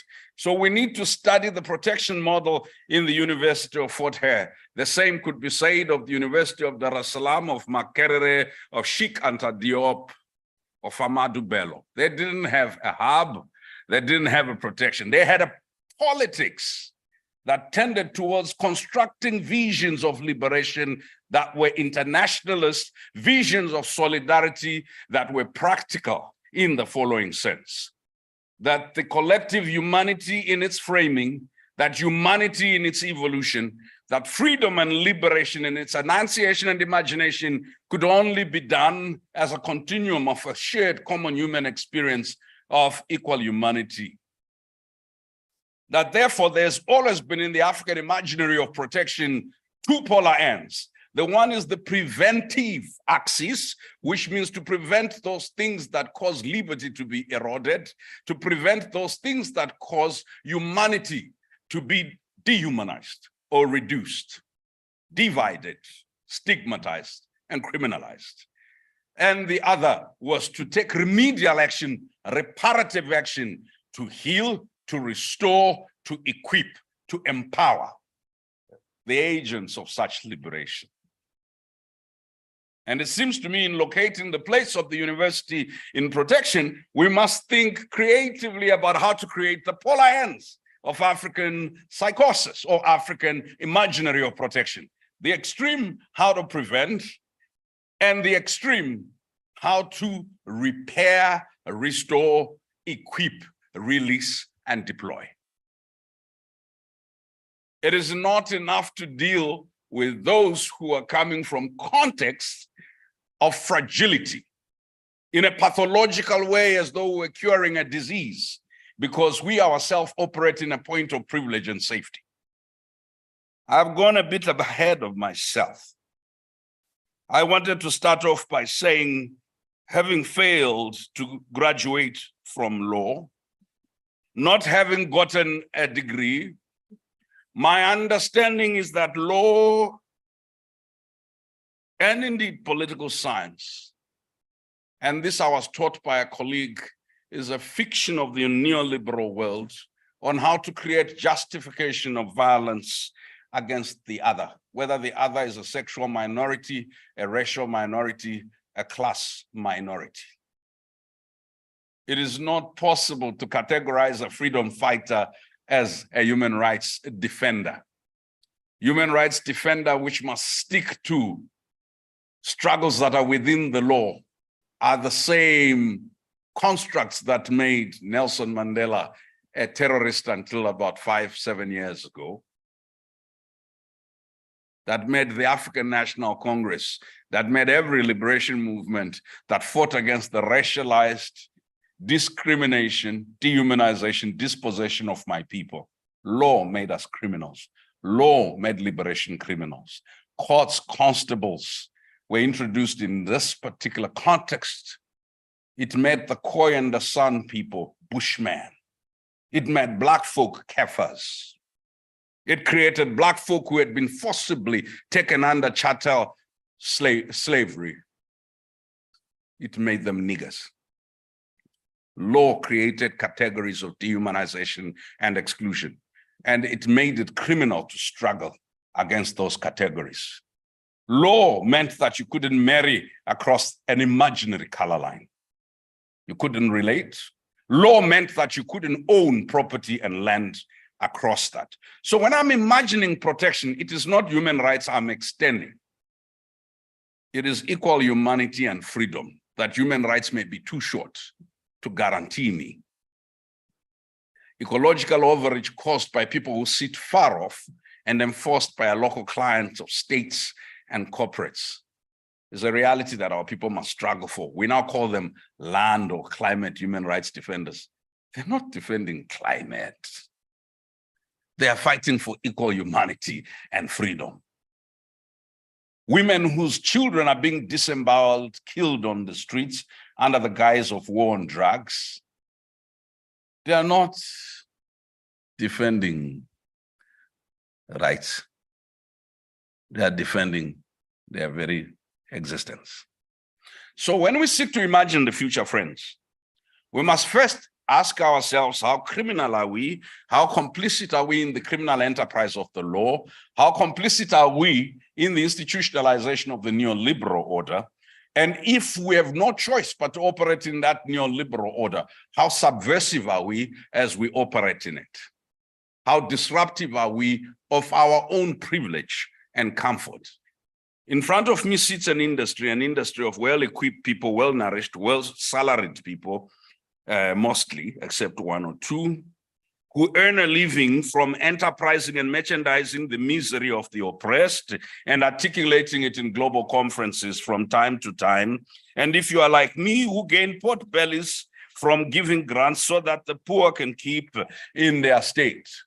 My comrades were complicit in the industry, the industrial complex that keeps our people as subhuman and as the other world. So as we sit here, it is not how much statistics and data we produce in order to achieve liberation. It is the extent to which we heed the Gramscian call. How do you become an organic intellectual? Or the Marxian call, how do you commit class suicide? This is not going into an informal settlement and hugging the poor and living there, smoking bang with them, and then feeling at one with the people. No, that is actually condescending. It is how. You know, Steve Biko, when he was asked this question, my brother Steve Biko said the biggest problem in the Black liberation movement was the white liberal. They spend half the time trying to teach us how to talk properly to the white people. They don't go and talk to their fellow white people. The problem with me, with you, we spend half our time trying to find appropriate language, evidence, data, statistics, and etc., in order to persuade hegemonic forces that have no intention to abandon privilege. They are not taking the decisions they are taking in taking land from the poor, evicting the poor to gentrify inner cities, and etc., because they have no evidence. No, they have plenty of evidence. If this is about power, to what extent have our narratives constrained genuine alternative power from the people? What have we excluded in the narrative of human rights defense that makes the people eternally powerless? So I jokingly said to the group I was in before lunch, we say to them, fight for electricity rights, for water rights, so by the time they are done fighting for everything they need to live dignified and fully human lives, it will be 300 years. There will be ancestors and we'll be worshiping them. So I'm not saying these things are not important, but I'm saying, please, let's be realistic. How long does it take to fight for water rights? 10, 20, 30 years, for electricity rights, so on and so forth, for sexual and reproductive health rights, for so and so. We have compartmentalized liberty to the extent that we have built companies that specialize in dimensions of liberty, sexual and reproductive health, LGBTIQ plus, short people, black, and etc. And in doing so, we have taken out, and I'll end with this, Chair, try to end with this. We've taken out certain core elements. What have we taken out of the element? You see, when we started talking about the space, we started talking about self-determination. That's the language of Mandela, of Luthuli, and etc. Self-determination suddenly morphed into empowerment. Empowerment morphed into survival. Survival morphed into poverty reduction. Poverty reduction morphed into resilience. How do you move from self-determination to resilience? And what is the spectrum of ideological capitulation and selling out? You are essentially saying, we no longer are fighting for a self-determination. We're not fighting for an egalitarian alternative. What we are fighting for, please accommodate us. Give us a small shack in your unending, indefatigable capitalist world. And then, of course, we are hired and paid, well paid, to come and tell the poor how to speak eloquently about their rights, and then we'll say to them, according to the UN Charter, the right to health, and so in the right to health, we do. We're sellouts, comrades. That's what we are. So, and in particular, I said I would end with this. The greatest treachery to the sisters in the movement has not come from the patriarchs that are walking outside of this room. My brothers, as long as you carry certain funny paraphernalia in between your two legs, I won't say poetic P because you don't have that one, right? My brothers, women suffer in the world of the unenlightened and they suffer in the world of the enlightened. Because like the liberation struggle, women were told, hey, we have to be united. We have to be united for the sake of the liberation against colonialism. Then we got liberated and we told women, hey, go back to being perpetual minors. You need your husband's permission to travel with your child. You need your husband. Hey, we became husbands. We were comrades during the war, carrying guns, dying in bushes and in camps in Mozambique, in Angola, in Dodoma. But when we took over the state, somehow we became husbands, men. And when we come into this movement housewifery, We expect the sisters to do wifely duties in the movement, play subordinate roles, and etc. If you want to smash patriarchy, smash it here. Okay? The reason why I told Arnold Zunga, women human rights defenders, it's not because I don't believe that the movement must be united, because I believe that a unity constructed on the basis of my privilege as a male, and also on an articulation of a narrow sense of the world that only sees precarity and fragility in the context of a man under threat from the system is insufficient. So, decolonizing is not just speaking to the colonial matrix of power around knowledge and understanding, economy, governance, and the idea of being human. Decolonizing is essentially constructing the alternative around a self-determinant pathway. It's also a reimagination of freedom, not just rights. There may be rights that don't exist that a freedom enterprise will help us imagine. It is accepting that a global set of rights negotiated by racist, classist, patriarchal elites, no matter how accommodating it is, remains grossly insufficient. It is what the women understood in Beijing. It is what indigenous people understood when they pushed for it. It is what Black folk who said Black Lives Matter understood. Why is this important? Western hegemony and democracy arose xenophobic, racist, murderous. So we're not returning to things. So because the chair asked me to sit down a long time ago, I'll give you a parting anecdote. Coloniality of power in the modern sense does not reposit purely in the most extreme right wing amongst our society. There has grown in our society a liberal autocracy. Within the liberal circles, views that see no other views as possible and acceptable. It's an autocracy born out of privilege and rightness, an assumption that our neoliberal liberal views are sacrosanct and unchallengeable. It's an autocracy born out of the fact that we ourselves are not only whitewashed or Western washed, that we are actually mortgaged intellectually, and we've become zombies, intellectual zombies. It is born out of the fact that we are men and women who function on the basis of fear. We've mistaken articulation for substance. We have mistaken clarity and false consensus for reality of the poor. We've become model missionaries and model mercenaries, as Braithwaite and Rao said. So if we are to decolonize, we have to assume our missionary position. And I mean it in no other context. Our missionary position is insufficient to do liberation. Thank you, Chair. I hope I've left for the colleagues to now tell you what decolonization looks like.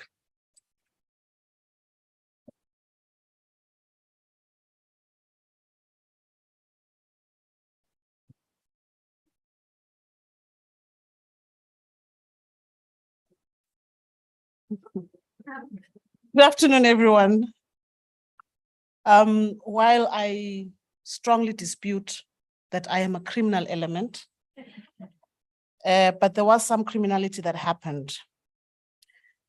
Us being put on the same panel as Brian and made to speak after Brian is very criminal. Because how do you follow that? But my name, Lindo, pay attention. My name is Mary Page da Silva. And thank you for getting the name of the country correct. I'm from Swaziland. And yes, I'm a co-founder, co-director of the African Initiative of Women Human Rights Defenders.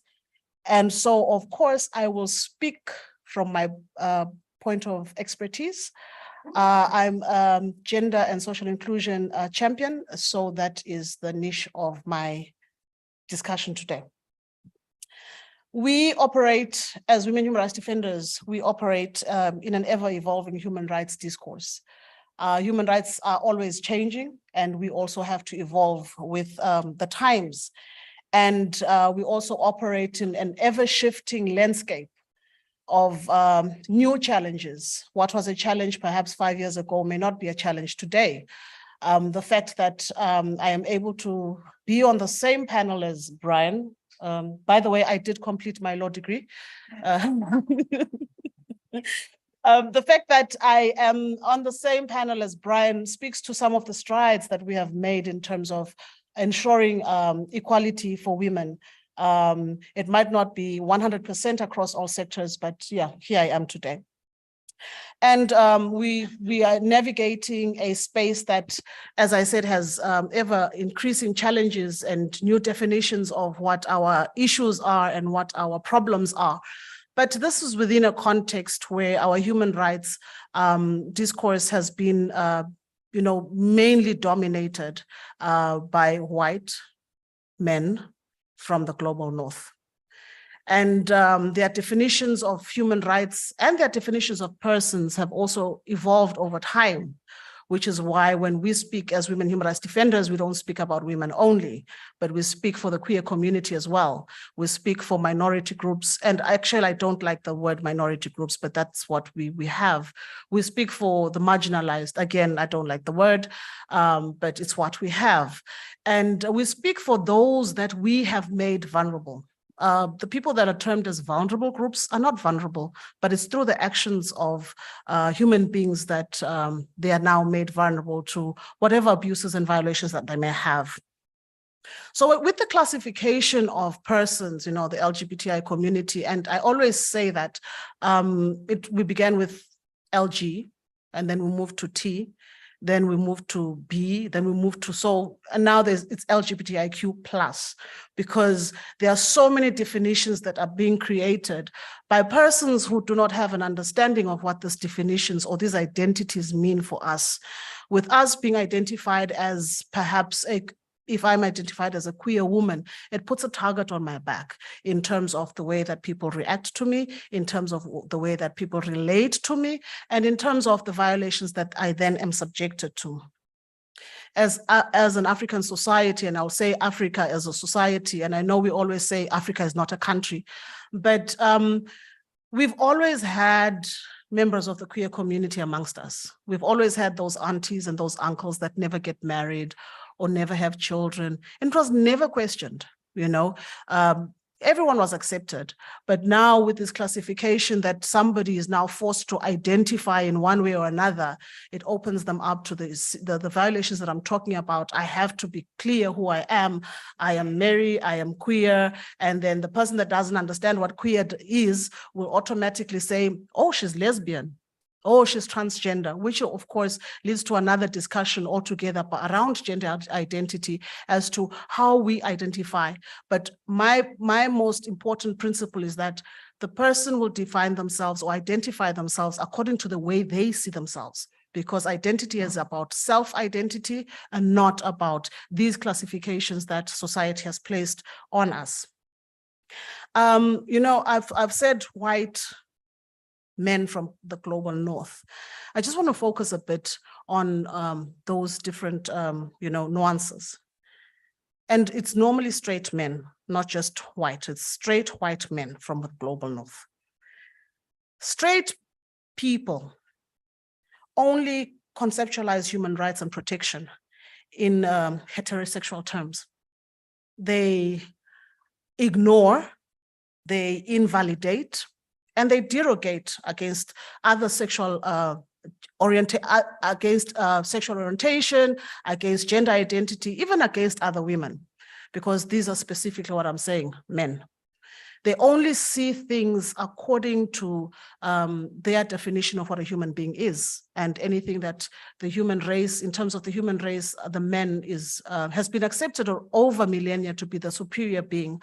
And of course, if they look at things from a man's perspective, a man's lens, and if they don't understand what it is like to be a child or to be a woman or to be a transgender or whatever it is, they will put up strategies that will address what they think is required without consulting and without, speaking to the recipients of that intervention, because straight people know best, according to them.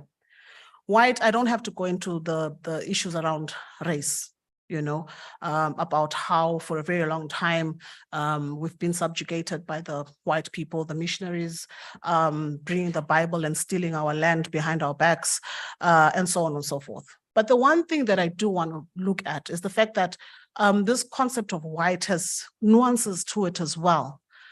I am not white, but I am a lighter shade than most of us in this room. And it too comes with its own privileges. I will speak from experience. It comes with privileges. In a room where I will be the lightest person or closer to the lightest persons, I am treated differently. And this also plays out in terms of the strategies we have in terms of protection, the kind of strategies we put in place that will look at the needs of a white European woman as compared to a Black African woman. What we talk about in terms of displacement, while it would be easier for our white counterparts to relocate, for me as a Black woman, it's very difficult. We are so embedded in our communities such that relocation is never an issue.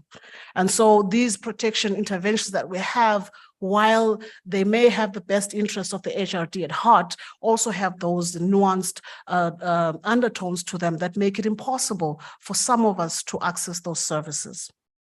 Men. I have so many brothers in this room that I love dearly. Men that have been supportive of us over the years, men like Brian, who is very clear that women should be agents of their own change, agents of what they need. We should determine the agenda. We should determine our protection needs. We should determine when, how, and where it happens. But unfortunately, when we come to our male counterparts as well, even those enlightened, as my brother Arnold, as my brother Adriano and Hassan, Fidelis, there's so many in this room, but men have a savior complex. When it comes to protection, even where they have this understanding that we should determine how we are protected, but they do have a savior complex and they don't realize this. So while you're providing that support, at times and most of the times, you tend to want to lead from the front. You tend to want us to always listen to your advice. You tend to want us to always, kowtow to your experience. Your experience is not my experience. And my experience must determine how I am protected. So I love the fact that you want to protect us, but please give us the space to self-protect. Give us the space to determine our own trajectory. Support us from the sides, support us from the back. But please, the savior complex needs to go away. And in terms of, generally, the gender disparities and, in terms of political and economic realms also plays out in the organizations that we're in the networks that we are part of. If you do an assessment of the organizations in this room, if you do an assessment of the networks that are in this room, they will tell you that, no, but we do apply the day principle. And I think I prefer what we call it now, the DABE. So it's diversity, equality, inclusivity, and belonging. And the belonging is the most critical of all, because while you may be diverse in terms of the persons that you bring into the room, while you may be diverse in enabling access to certain platforms, I think without us having a sense of belonging, having a sense of, feeling like we are the architects of the strategies, we will never get anywhere. We want to operate in a space that is welcoming, that makes it comfortable for a woman to stand on her own without having to rely on anyone to say, yeah, but we've included them. They are part of the processes. We are part of the processes, but are we really part of the processes? Are we really given that voice? And once given that voice, are we listened to? Is what we say taken into account? Are we really making any impact on the lived realities of women human rights defenders out there? Or are we just ticking the boxes and handing in reports and saying, yes, we've done this? This plays out even in the universities. You look at the composition of, the structures, the leadership. It's only very recent where you're seeing women coming out into their own, women vice chancellors or chancellors. And why has it taken us that long? Because of this white man's privilege from the global north, which then trickles down to our African brothers in terms of the way that they view us as women human rights defenders. As I end, well, not exactly end, but there's something that, for me as an African woman, ngiyafuna lokuthi nangilana ngikhulume ngelimi lami. Ngiyacanga sinyangiva. Lokuthi ngidawupho ukukhuluma ngesingisi ngiyeva ukuthi okay ngiyabona ukuthi vele sibanengi, but nje ke I am in Africa. Let me speak my African language. When we go to forums and platforms, you always have interpreters, right?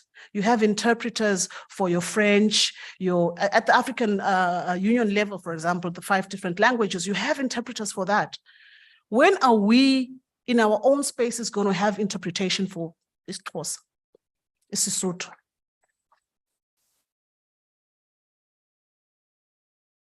Because when we talk about decolonization, we're not talking about, this lofty words that we use. We are talking about identity. And our identity is not embedded in just our race. It's embedded in our language. It's embedded in how we live our lives. It's embedded in our culture. It's embedded in our storytelling.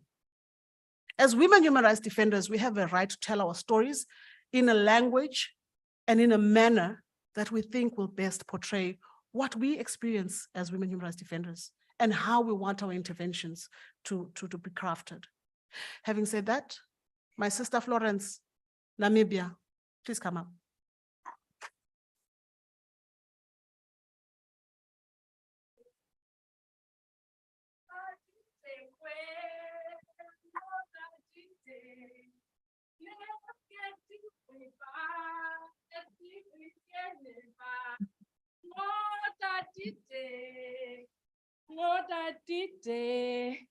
Mama dere, mama dere, ngota dide, ngota dide, mama dere.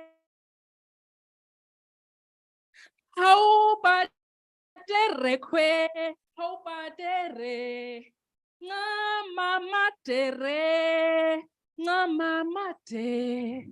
Ngoda dide kwe, ngoda dide, mama dere, mama de, hita mathaure, hita mathau, wata dere kwe, wata dere, wata dere kwe, wata dere.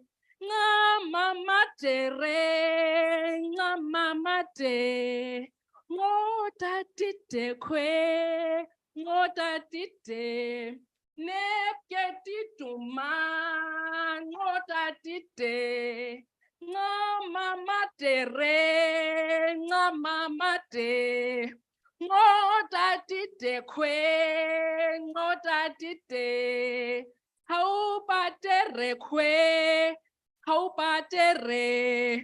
Waka dere kwe? Waka dere? Takam dere kwe? Takam dere? Mama dere? Mama de? Waka dere kwe? Waka dere? How about dere kwe? How about dere? Mama dere, mama de, hita mathaure, hita mathau, ting sing ting sing Umre umseng umre. Umre umseng umre. Umre umseng umre. Sore rose ngapa mate. Wada ke sores ais ngamaha. Ngama matere. Ngama mate. Wakatere kwe. Wakatere. Ngama matere. Ngama mate. How badere kwe. How badere. Hida matao kwe. Hida matao. How badere kwe. How badere. Mama tere, mama te. Gangans.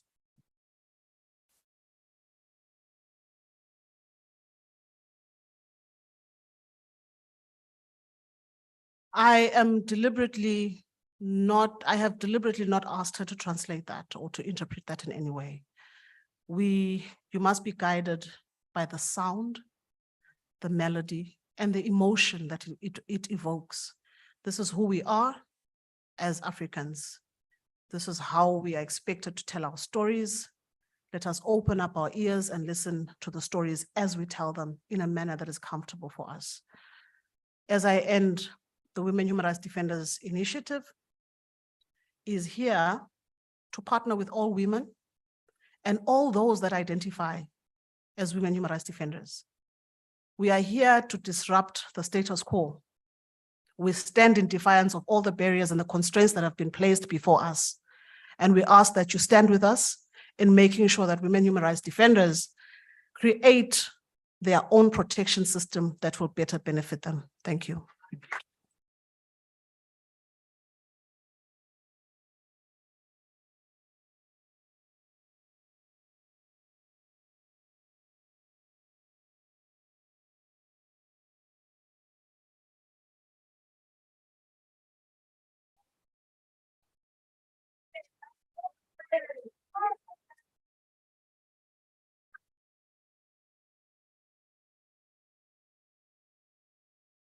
She said, what do you say after Brian? I say, what do you say after that?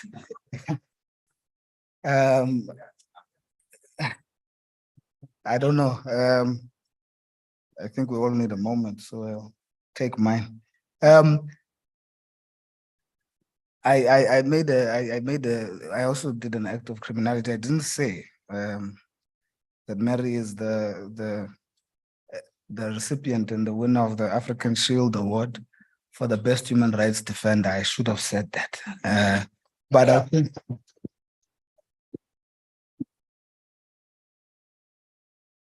I think her work says that in itself. So thank you for that. Before I go to the next speaker online, Brian, in his typical problematic self, has to go. So he doesn't want us to have a situation where people can't ask him questions after he provoked you guys here. So what I'm going to do is that I'm going to ask people before we get the next two speakers who want to pose a question to him to please do so. And then he can respect the audience by responding to those questions before he leaves us. So now I'll take, do I have a roaming mic? So I'll take those hands now. Anyone who has any questions?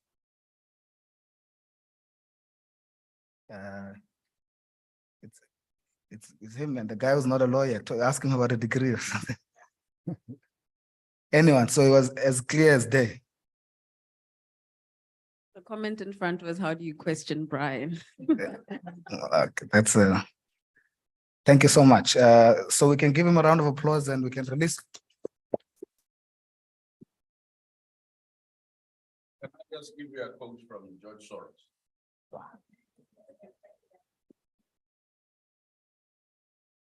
In case, just a quote is on my way out. George Soros wrote on the 5th of January, 1997. You can find this. The title of the article that George Soros writes is called The Capitalist Threat. He says, in the philosophy of history, Hegel discerned a disturbing historical pattern, the crack and fall of civilization owing to a morbid intensification of their own first principles. I have made a fortune in the world financial markets, and that I now fear that untrammeled intensification of laissez-faire capitalism and the spread of market values into all areas of life is endangering the future of our open and democratic society. The main enemy of the open society is no longer the communist, but the capitalist threat.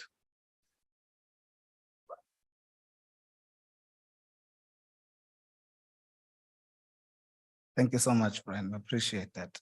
Melody, am I good to go? Okay. I've already introduced the speaker, but Rim, if you could please also just, if you could please also introduce yourself again. You can take as much liberties as you like, and as much means an extra 5 minutes is fine. Thank you. Thank you so much for this opportunity. I would have loved to be there in person, but because of the war in Sudan, it is quite complicated to travel nowadays. My name is Reem, and I am a writer and a feminist activist from Sudan.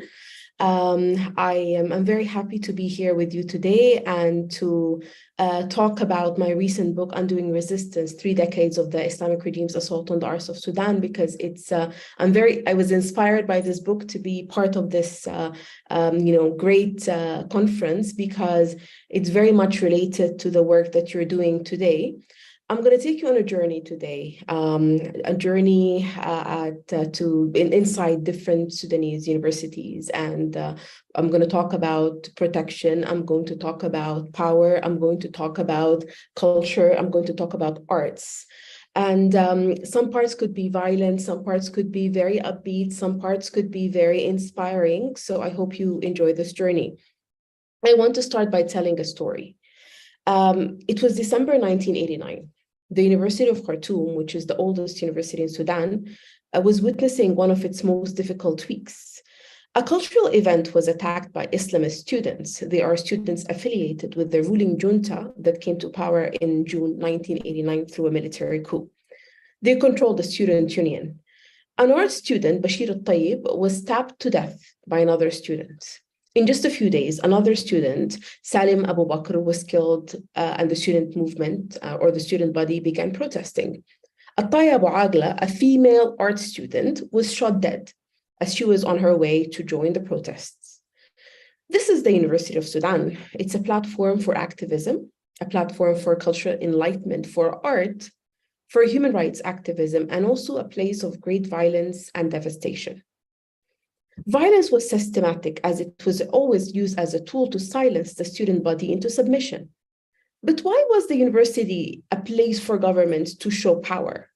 Let's try to answer this question. In the book I co-authored, Undoing Resistance, we discussed the university as one of the main institutions that make up the cultural movement in Sudan. But before we discuss that, let's talk about the university as a political entity, because universities were always political in Sudan. And they had to be, because at a time when political parties and democracy movement were banned from any kind of events, universities were the major site for political engagement and activism. Sudanese universities were sites of political activism since the 1940s, as they mobilized against colonial power. Many noted the students had a critical role in revolutions of Sudan. We've had 3 failed revolutions, 1964, 1985, and the latest, 2019. So on the 21st of October, 1964, 22-year-old Ahmed Al-Ghurashi, a University of Khartoum student, was shot dead during university protests. And this triggered actually the 1964 revolution. Mohammed Mahmoud, a Sudanese scholar and academic, called this the revolution of the modern forces, or urban revolution. And we will explore this term in a little bit. This urban revolution has always inspired fear in the junta. In the 1970s and 80s, university campuses became hotbeds for opposition activism. This activism was once again one of the pillars of the 1985 revolution that unseated yet another dictator. The way dictators in Sudan sought to control universities is because they believe that they are the seats of this urban revolution, as they call it.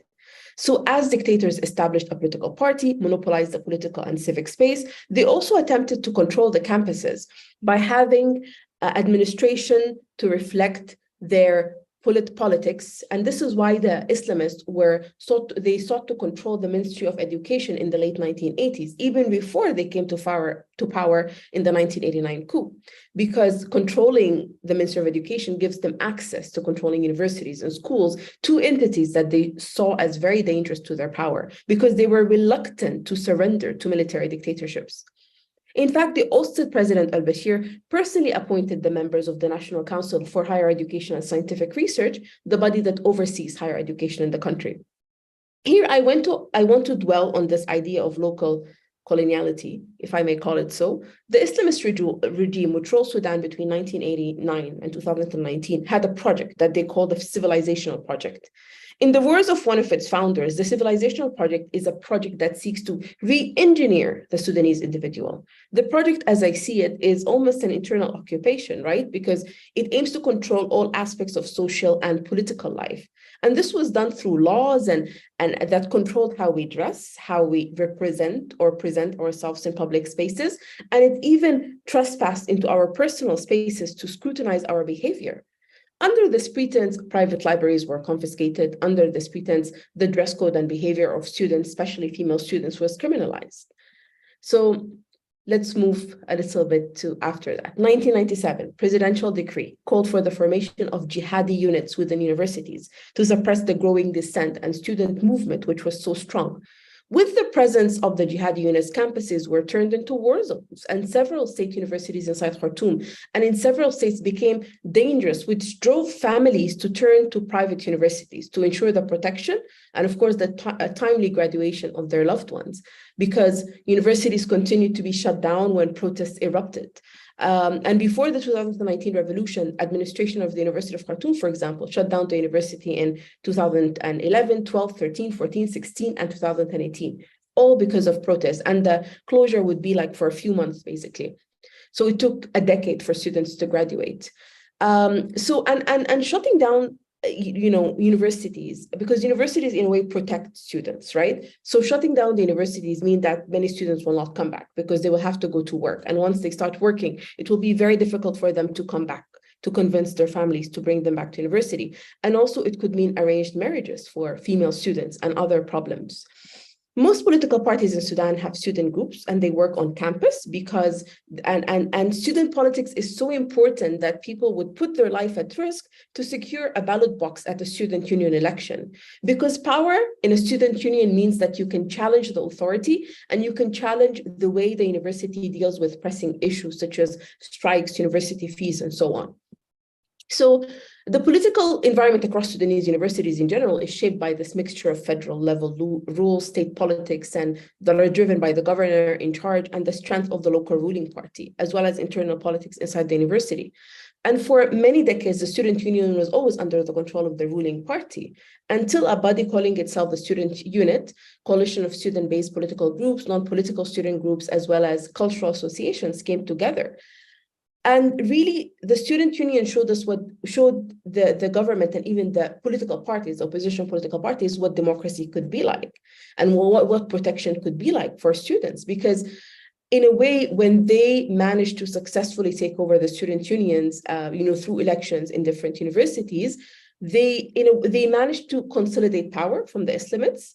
And they also managed to convince the student body that they're able to provide them with protection, that they're able to kind of, give all their efforts legitimacy, and that they are able in a way to provide services, protection, and a better learning environment for students. In short, it was an effort to build local power and bring together the student body. And building local power is very important for democratic transformation at large. And this doesn't mean that their work was simple, because they were attacked by the Islamist students, they were attacked by the ruling party, they were attacked by the opposition political parties, because in a way, the power dynamics within the university and this democratic wave within the university challenged political level power at the highest levels.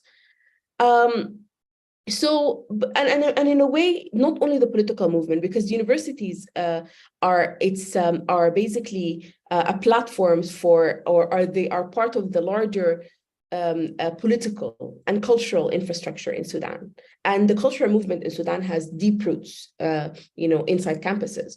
For example, in the 1950s, we saw student-formed cultural groups such as Progressive Thought or National Culture. And many of them, they started doing a lot of, different cultural activities on campus. And in a way, the cultural activities were not really isolated from political work, but they were part of the overall movement to kind of make sure that the university is at the center of this almost enlightenment, movement, basically. And I want to say one example in university of politics that continues to really shape a lot of the politics in Sudan. In November 1968, there was this incident known as Al-Ajako, which is cultural associations at the University of Khartoum organized an annual cultural festival, and different cultures would come and present their cultural and traditional dances. So one traditional dance called Al-Ajako, which is from one of the Kordofan region in Sudan, was seen as provocative. And the dance was mixed, so men and women were dancing together, and this caused an outcry. And then there was this protest, and there was a protest by the students who were opposed it and students who were supporting it, because they show that this is a showcase of diversity, which is very important and healthy for university and for social life in general. So protest basically happened, and a student was killed in the protest and in the clashes. This incident shocked the cultural scene, but it also shocked the political scene.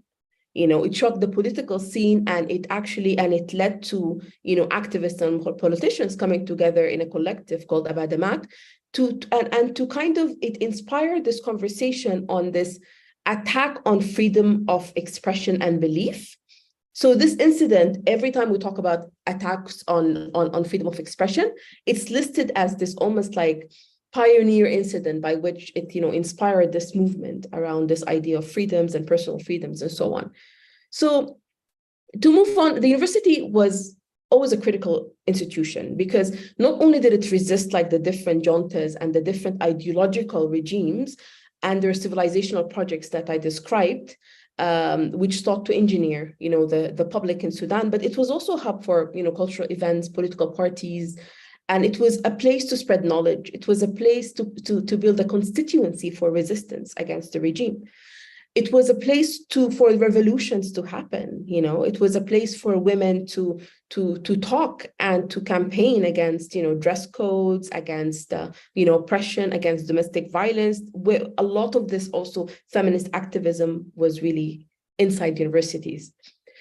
And this also happened because for a very long time, when different juntas came to power, they would really, obliterate, political and social life. So, and in the last regime, Omar al-Bashir's ousted regime, when they came to power, for example, they shut down theaters, cinemas, library, cultural institutions, political parties were banned. So art and culture and politics and social life had to move from neighborhoods, from different, entities to university campuses. So at the time, it was really the only avenue to have discussions. And students were daring and they kept fighting to keep this university free.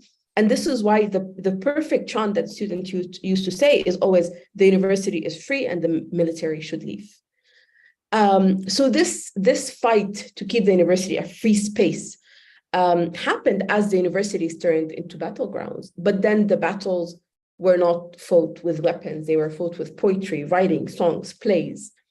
The making of the university as this makeshift social space and space for art production, like I said, was not a coincidence. It was because, like so many cultural institutions, were deeply rooted within the university setup and the university infrastructure. And in a way, also, it was, like I said, the only place for people to kind of find this kind of safe haven to talk and to discuss, when outside you just could not even do that, because even having a gathering of a few people would mean that they could be under the radar of the security. So to go back and connect the dots, the university is part of Sudan's larger cultural and political infrastructure, and it should be protected. As you know, right now, there is a war in Sudan, in many states across Sudan, and it's a war between the army and the paramilitary group that went rogue, and this war has displaced millions and killed thousands. And universities are now shut down in many places across Sudan, and the students are actually in the military training camps. And in such a war, we can understand that military facilities and even state institutions could be targeted. But it also seems that universities are also under attack. Several universities were looted or burned or both. Research centers and libraries were burned by the paramilitary group called the Rapid Support Forces. But why is that? Why did this happen? Because universities are dangerous. Universities have never been fully subjugated. Universities need to be destroyed to silence this large constituency that is so invested in democratic transformation, that they're always willing to really just, do whatever it takes, basically. So we have seen this devastation, but we have also seen universities in states that are not as affected by conflict open their spaces to host a university body from other universities in a show of solidarity. And this is great, and this needs to be supported, because as long as students are in university, as long as students are able to benefit from the protection of the campus, they could continue to be part of this movement for democratic transformation in Sudan. Thank you.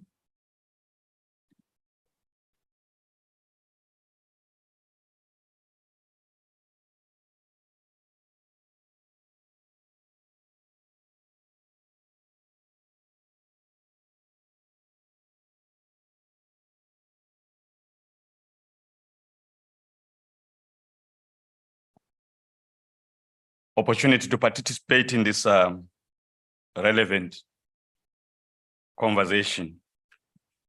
And I would also want to appreciate that my presentation will benefit from the fact that I've been sitting down and listening to colleagues flesh out these issues, which will allow me not to repeat what has already been fleshed out.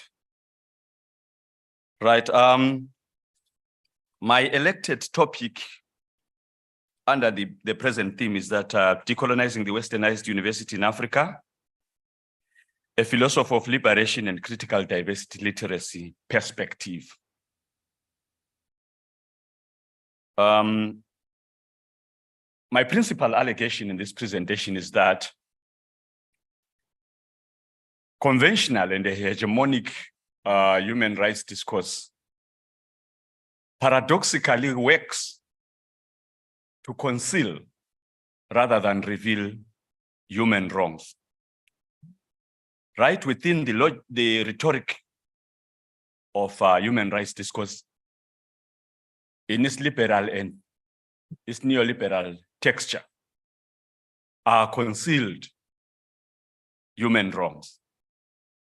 And that happens a lot in the colonial and the coloniality scheme of things. One example is this: the most celebrated constitution in the world, beautiful and powerful in form and content, which is the South African constitution, is the constitution that is able to sit with inequality, to sit with dispossession, and to sit with displacement, but it's still a powerful and a beautiful constitution.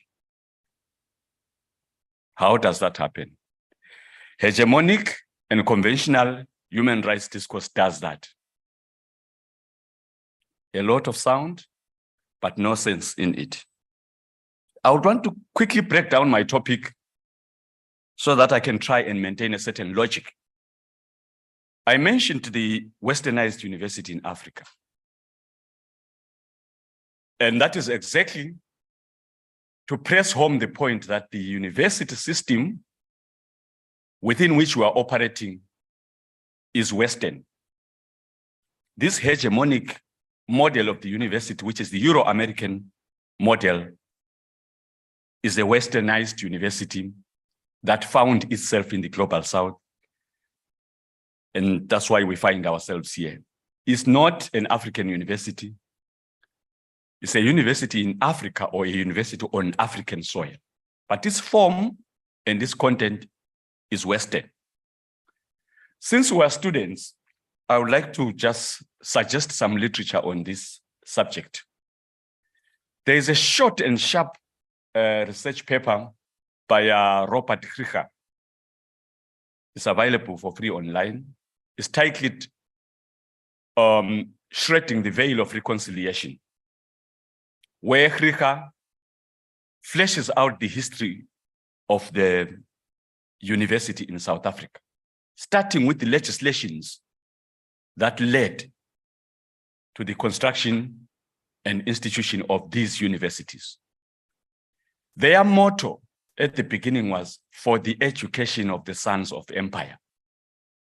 And these institutions existed as college campuses of Western, European, and American universities. I don't know how far that has changed now that we find ourselves here. That is the allocation, the Westernized university in Africa. It helps us to see clearly what we're talking about. And I mentioned a philosophy of liberation perspective. There's philosophy in general, but why the emphasis on liberation?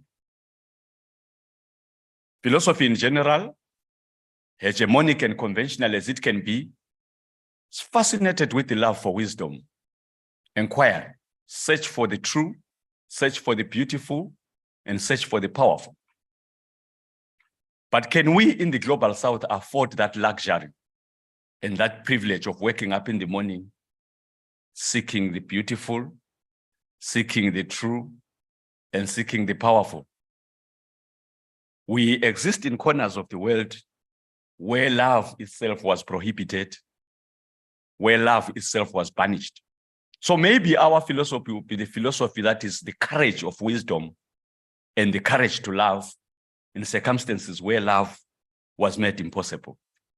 That is the global South, the crime scene of conquest, imperialism, colonialism, and the violences that came with them. That's what I mean by the philosophy of liberation. The philosophy of those who think from the underside of history, from the underside of Western and colonial modernity. I also mentioned the perspective of critical diversity literacy. The reason being every university now is talking about decolonization, decoloniality, diversity, and inclusion. We allege that exactly in that rhetoric, exclusion takes place, and that we highlight these terminologies and concepts sometimes to conceal rather than to reveal the exclusions. So critical diversity literacy is not just diversity literacy, but critical in that we also seek to ask questions about diversity itself as it is practiced and as it is advanced in our spaces. Thank you. I hope I've fleshed out the gist of my topic using these keywords that I initially flagged. My introduction would be like this. There's a very interesting book by Colin Sampson, 2020 publication. He talks about the colonialism of human rights, hypocrisies of Western liberalism. The capital point that Simpson raises is this hegemonic and conventional human rights discourse comes to us from the very forces, the very places, and the very institutions that advanced human wrongs. The vocabularies that we're inheriting, the concepts that we're inheriting on human rights, we're inheriting it from the conquerors, empire builders, colonialists, and imperialists. Let's go back to the history of Western knowledge, philosophy, and all that, and ask the question, when we say human rights, who is the human in those human rights? It's not for granted. When Aristotle churned out that classic on politics and said the state is the highest institution where power and privilege are going to be distributed. That did not include women, the slaves, children, and those that were not noble, those that were not aristocrats. So the rights that the state was bringing were not inclusive. So some of the finest articulations of rights came from doers of wrongs. So whenever there's a celebration of human rights, there are others and others that are not part of that celebration, that are the excluded others. When John Locke spoke about property and property rights, he also defended dispossession, because not everybody was supposed to have property. Not everybody was supposed to be landed, and not everybody was supposed to have access to resources. But he provided some of the best articulations on property and the rights to it. Not everyone was invited to those rights. When Immanuel Kant spoke about the public use of reason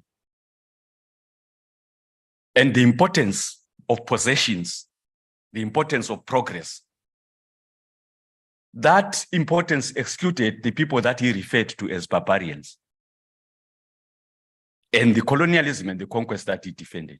So not everyone was invited to that family of reason that Immanuel Kant spoke about. Thomas Hobbes viralized and lionized the state against the state of nature and other states. And not everyone was invited under the protection of that state. That is why later Giorgio Agamben came back to flesh out that there are states of exception where refugees, exiles, and other personages are not under the protection of the state, but exist under states of exception, states of exclusion, and states of unmonability and uncreevability, because they are dispensable and disposable bodies that live outside the maps and the borders of human rights. John Stuart Mill, the prophet of liberty, condemned community ownership of property and advocated for individual ownership of land, where there are going to be lords and non-lords. And that was a defense of colonialism, a defense of displacement and dispossession of others. So the very gospel of liberty, as valorized as it is, not everyone was invited to that congregation. I seek to sustain that allegation that right in the middle of the rhetoric of human rights, there are others and others that are not invited. There are such states as the state of nature, state of exception, where others are surrendered to violences. And those violences are justified on the grounds that they are less than this, they are less than that, and they are outside that. I would like to continue, Chairperson, to make some observations and arguments, hopefully some conclusions, on the contradictions in this human rights discourse that we're talking about. There is this abstract universalization, where we are told that there is a universal declaration of human rights. Wonderful, sounds good. But if we go to the materiality of it, have we all been invited to the human family and invited the same? Because the very gist of conquest was to say there were people that were conquerable, people that were not enough human, people that did not even have souls, and people who could not claim ownership of the land on which their feet were stepped. That explains conquest, colonization, imperialism. And these violences of conquest, colonization, and imperialism were not named as such. They came in the beautiful rhetoric of the civilizing mission, modernizing mission, Christianization mission, and human rights that are universal and abstract. We are all equal, inalienable rights. But in reality, human differences are ignored and human inequalities are ignored in the name of Universal Declaration of Human, because we are not human the same in this human gathering. Racial differences, differences of ability and inability of body, differences of gender and sexuality, differences of geography, of spirituality, religion, culture, differences of thought and knowledge. They're just evened out. So the human in empire and the human in the periphery is not human the same. But the Universal Declaration of Human Rights seeks to iron out that using a certain politics of naming that does not reveal that we are not in this room, but we are not in the same room equally and as the same human. That is what I seek to unmask in this conventional and hegemonic drive for human rights. That's why Advocate Tembeka Ngcuka Itobi has always emphasized the point that what are called property laws in the South African Constitution are property laws for others and anti-property laws for others, because they seek to maintain a colonial apartheid status quo. Where when you say property rights, you mean that those that stole land, those that stole the economy itself, those that stole the finance system should have their right to continue possessing the proceeds of their theft. And those that are excluded should remain in that exclusion. You only need to drive to Wits from Pretoria, what I do every day, and look at that road that divides Alexandra and Sandton, to realize that there are human beings in the Rainbow Nation under the cover of the same constitution, but these human beings are not human the same. So when did we arrive at the rights of the human in general? That's why I asked the question, who is the human in human rights? Because the people of Alexandra can even smell the food. They can even hear the music that is in Sandton, but they have no access to that economy. But they have a declaration of their rights in the same constitution. They sing the national anthem, and they are supposed to belong to this political community. Is it Thomas Paine who wrote that classic in 1719 on the rights of men after the French Revolution? In that regime of the rights of men, most of us were not there. Most of us were not considered. That human as defined in that classic did not include most of us in this room, if any. But still, it was a treatise on the rights of men. Right. I wish to zero down to the university itself. I made the allegation that this monstrous institution that we work within, yes, Boitumelo says I have 20 minutes, it has got a history. It did not just come down and become a university. I've already said that it's westernized, it's colonial, but how did it begin? So I'll run through that history for the benefit of my arguments that I'll make at the end, because I would like to try and draw a picture of what a decolonized university will look like. But that picture will not be complete if I do not state how this university was colonized in the very first place. So I'll go back to Europe at that time, where the time that they called the Mickey Ages and the Dark Ages.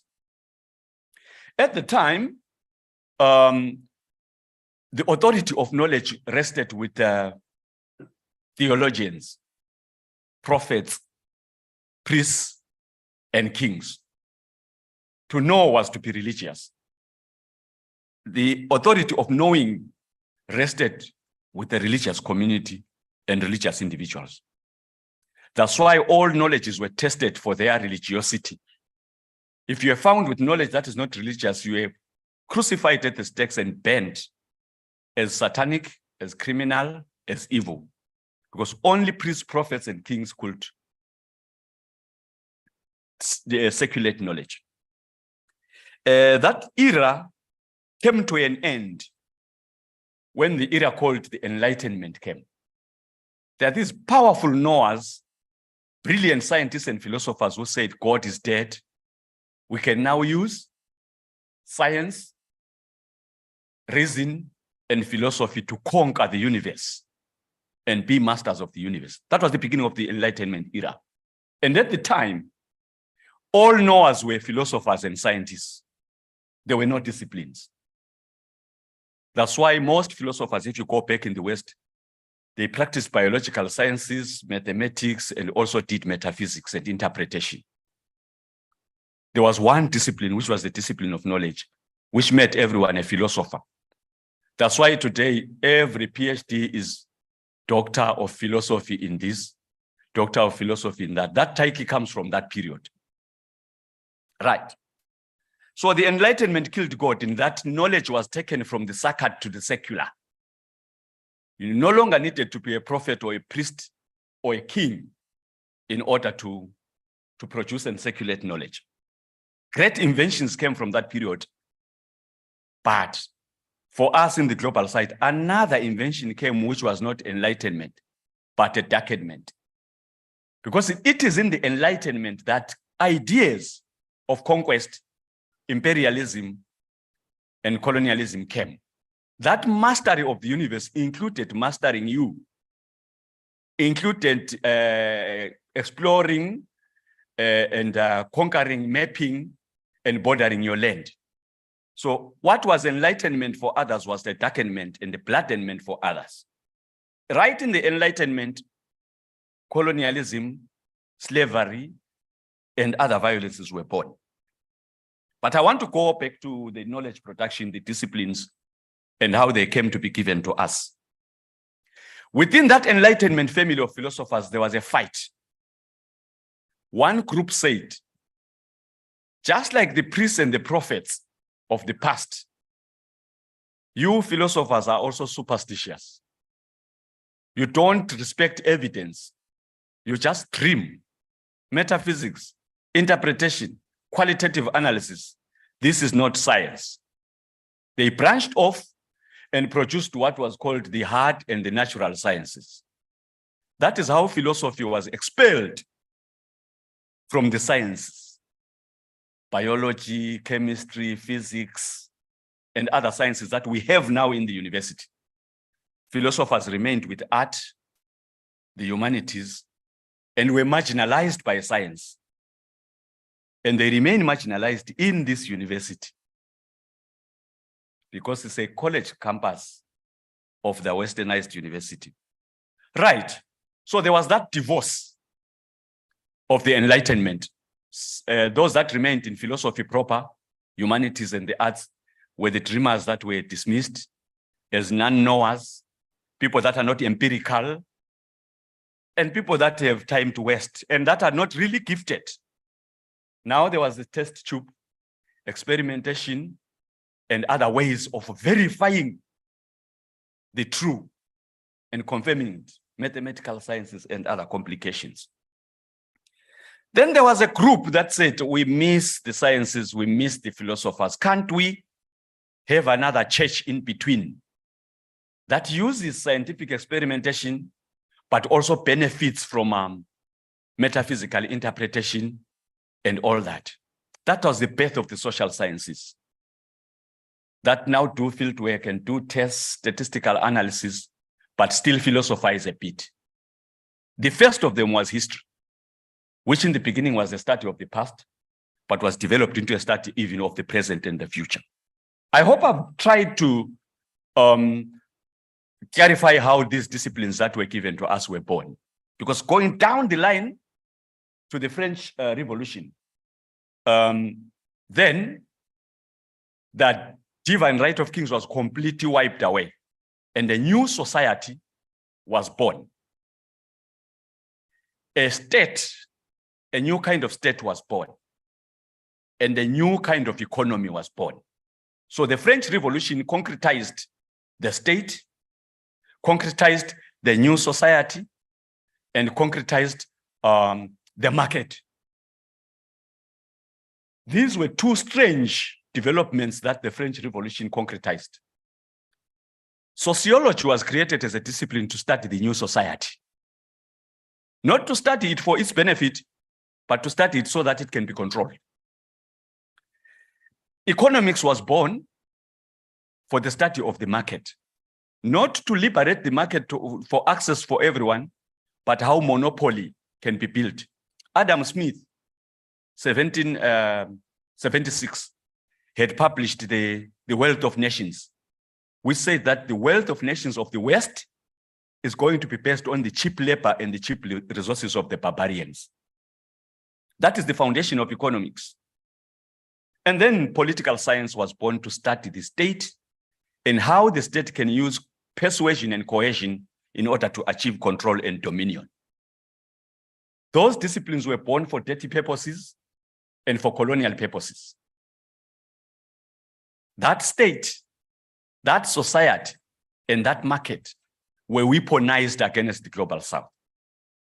Because when they came to be imposed here, talk about Berlin, 1884, these abstract states, maps, and borders that were imposed carried the blood of their origins, the seeds of the destruction of the global South.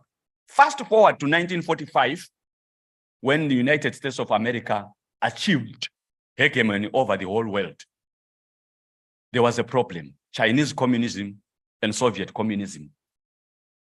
The United States, which already had anthropology, Europe that already had anthropology as the study of the colonial other, needed a new discipline to understand how to counter communism in the global South, Asia, Latin America, and Africa.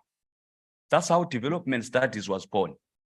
Development studies was not born for your development, but for your underdevelopment, colonial underdevelopment. You can read Walter Rodney and all that. Just half a minute, right?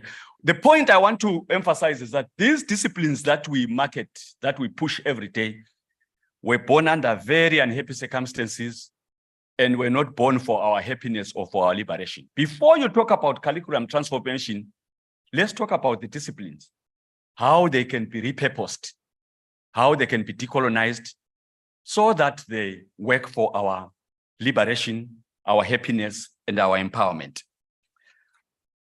I said I'm closing now. What exactly happened to the university? We're here because this place took many dangerous turns. And some of the turns I've already mentioned, like the birth of the colonial disciplines and all that. The university took a scientific turn. I've already spoke about that one, which then dismissed humanities and humanistic thinking. If you come now and trying to do humanistic thinking, you don't get the budget that you want, and you are dismissed to that corner as those humanities as well. The tolerated of the university. Otherwise, we need engineering, biology, chemistry, because they have got empirical evidence and they can invent things we can touch. It went through a capitalization turn. This place is a supermarket of qualifications. Knowledge is no longer knowledge as a public good, but knowledge as a commodity to be sold to those who can afford it. This place went to a racial turn. The Noah, according to this place, is not a black person. It's not a woman, even if it's a white woman. It's not everyone. It's a white, male, Christian, and Western individual, preferably with a huge beard. That's why all these disciplines that we're talking about, they all have fathers. The father of sociology, the father of biology, the father of this. There's no discipline with a mother. Why? Because knowledge is male, according to this institution. It's wide. And it's also old. You are supposed to be authoritative with experience. That's why we have these titles, Professor what, Emeritus, wow. Yeah. The only discipline that has a mother Anyone? It's the nursing discipline. Why? Because you women must be carers, cooks, and people that make all of us comfortable. It's not an accident that the only discipline that as a mother is the nursing discipline. That's why even when men become nurses, they are called sister what and all that. This place went into a Christian 10. How many times have students been told that this topic is not researchable, this topic is not ethical, this topic is not acceptable because the spirituality or beliefs behind that topic are not acceptable in this Christian place? The place became Western and all that. Let me mention this. The place also became, there was also a national 10. When these post-colonial leaders took over, Abong Nkrumah and others, they made these universities nationalist. Once they were nationalist, they also became nativist. To the extent that you were expected to, by the way, where were you born in this university? Where do you come from? Hey, these Nigerians, these Zimbabweans, these, and because it was a nativist space where people's origins, people's mothers counted and all that. Right. What I'm saying here, just as conquest participated in genocides where human bodies were destroyed, the university participated in epistemicides, the killing of other people's languages and knowledges, linguicides. There are languages that are not permissible here and all that. Right, and even the colonial architecture. Why do you think these statues of enslavers, empire builders, explorers are found in every university? And these Latin words that you don't even understand. And that academic procession where you sing songs that you don't understand what they mean. All those are relics of this institution as it came far back from the Middle Ages. So a decolonized university would be a university with human diversity, a university with epistemic diversity, a university with humanistic thinking, multilingualism, inclusive architecture. You don't want to be walking here and see a statue of Vasco da Gama or other people that produced you in this condition that you are with. A place where we can achieve access and also success. How many students do you enroll? How many graduate? It's a crime. It must also be planetary, because enlightenment thinking, when you say human rights, I must make this point. Whose rights are you talking about? You are talking about speciesism of us human beings as conquerors. Animal life is out, plant life is out, air life is out, land life is out. And what have you done? Capitalist extractivism, you have poisoned the rivers, you have poisoned the air, you have destroyed landforms, and now nature is fighting back. Because you have practiced speciesism, you think your life is the only life. That is coming straight from the Enlightenment to be a master of the universe. Microorganisms are fighting back. Check COVID. The air is fighting back, water is fighting back, land is fighting back because of speciesism and anthropocentrism. The thinking that we as human beings are the only superior existence. And these other elements of nature are reminding us every day that we are not. Thank you very much.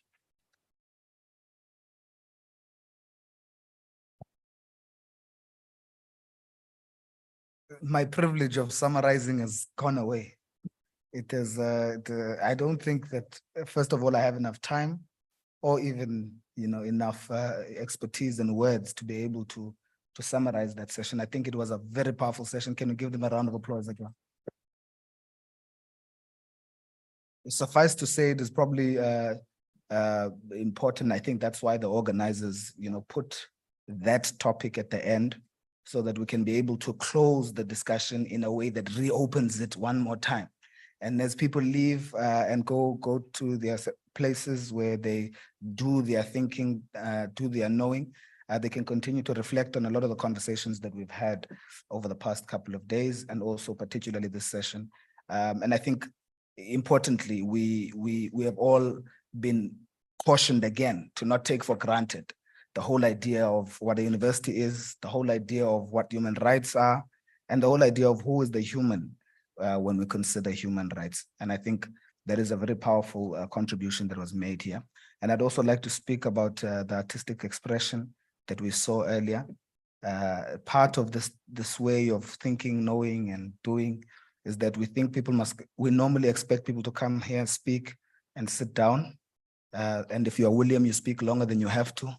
And then we get someone who comes and recites a poem. And I think many people in the room didn't understand the language, but they could understand the emotion and expression. And so I think that was also a very powerful thing. So thank you for that, Mary. I think now we've reached the end of our program, but before we do that, it would be criminal to not have closing remarks, of course, from the key people who are leading this process. That would be Paul Grady, who's on Paul. They said no longer professors and anything, so it's not me, it's them. Paul Grady, Fiona Anciano, she's my supervisor. I learned from Nobu last night that we are learning to use first names. Fiona Anciano, and Symposium is not here. I don't see Symposium here. Or Wanza, because the program is saying Symposium. So Wanza is going to do that. So can we please get Paul will be the first online now. Thank you so much. And then thereafter we'll have Fiona and then Wanza. Thank you. Many thanks, Lindo. I hope you can hear me okay. I've followed the proceedings with great interest from a distance, and my thanks to those who made that possible. I felt a bit like lockdown, where we spent so much time in meetings and workshops, kind of pacing up and down in our homes, sometimes with the camera off and in our pajamas, following events. So it's been a bit of a back to the future. I've been asked to make some summary comments, and I do so particularly given the last panel with humility, and in the understanding that any initiative that emerges from this event will need to be African-led. So I guess the first point I would make is that from the comments that I've listened to in the workshop itself, but also messages I've received, this initiative seems like a very timely one. Both civil society and universities are facing acute challenges across Africa and indeed across the globe. And we've heard about those challenges both at a continental level and through a number of country case studies. And we're stronger facing these challenges together than we are separately. So that's really the first point, a quick and quite pithy one. The second is that while we're stronger facing these challenges together than we are divided, a message that seems to have come across time and again is that civil society and universities are not the same. And neither should we try and become the same. We shouldn't try and convert one another. So Joel yesterday talked about universities as sites of contestation. Andre talked about insurgent renewal as being part of what the university was about. And Heidi talked about universities as being places where you can slow down and engage in a process or processes of radical repair in relation to democracy and open societies. So at their best, this is perhaps what universities offer. Places where you can step back, review, rethink, question, revive, and then re-engage. And I think it's important to say that universities, although we've often talked about them as a single entity, are big and diverse. So a philosophy department is different, for example, from the kind of center that I work in, which is the Center for Applied Human Rights. Our center is more like the units that Sahara mentioned within the law school at Makerere as being kind of quasi-NGOs. But even centers and units like these are still not the same as civil society organizations and NGOs. So I think like all good collaborations, collaboration between universities and civil societies work best when we acknowledge that we bring different things to the table and also that we will not always agree. I think the final point I would say is really, I guess, something underpinning the work of the UNESCO chair in relation to what we're saying to universities, which is that universities can be critical, but we can't be neutral in relation to the issues that we've been discussing. That universities need to take sides in this battle to preserve civil society, space for civil society, and more open democracies. The final set of points I want to make relate to the Africa Hub. And as I say, I in no way want to prescribe what this hub might look like or the kind of work it will do. But I opened at the start of the workshop, my opening address, I mentioned some of what UNESCO wants the chairs to do. And it resonates a lot, I think, with the nature of the discussions that we've been having. They want chairs to be laboratories of ideas, to be think tanks, to be future oriented. They want them to be bridge builders and to be networkers.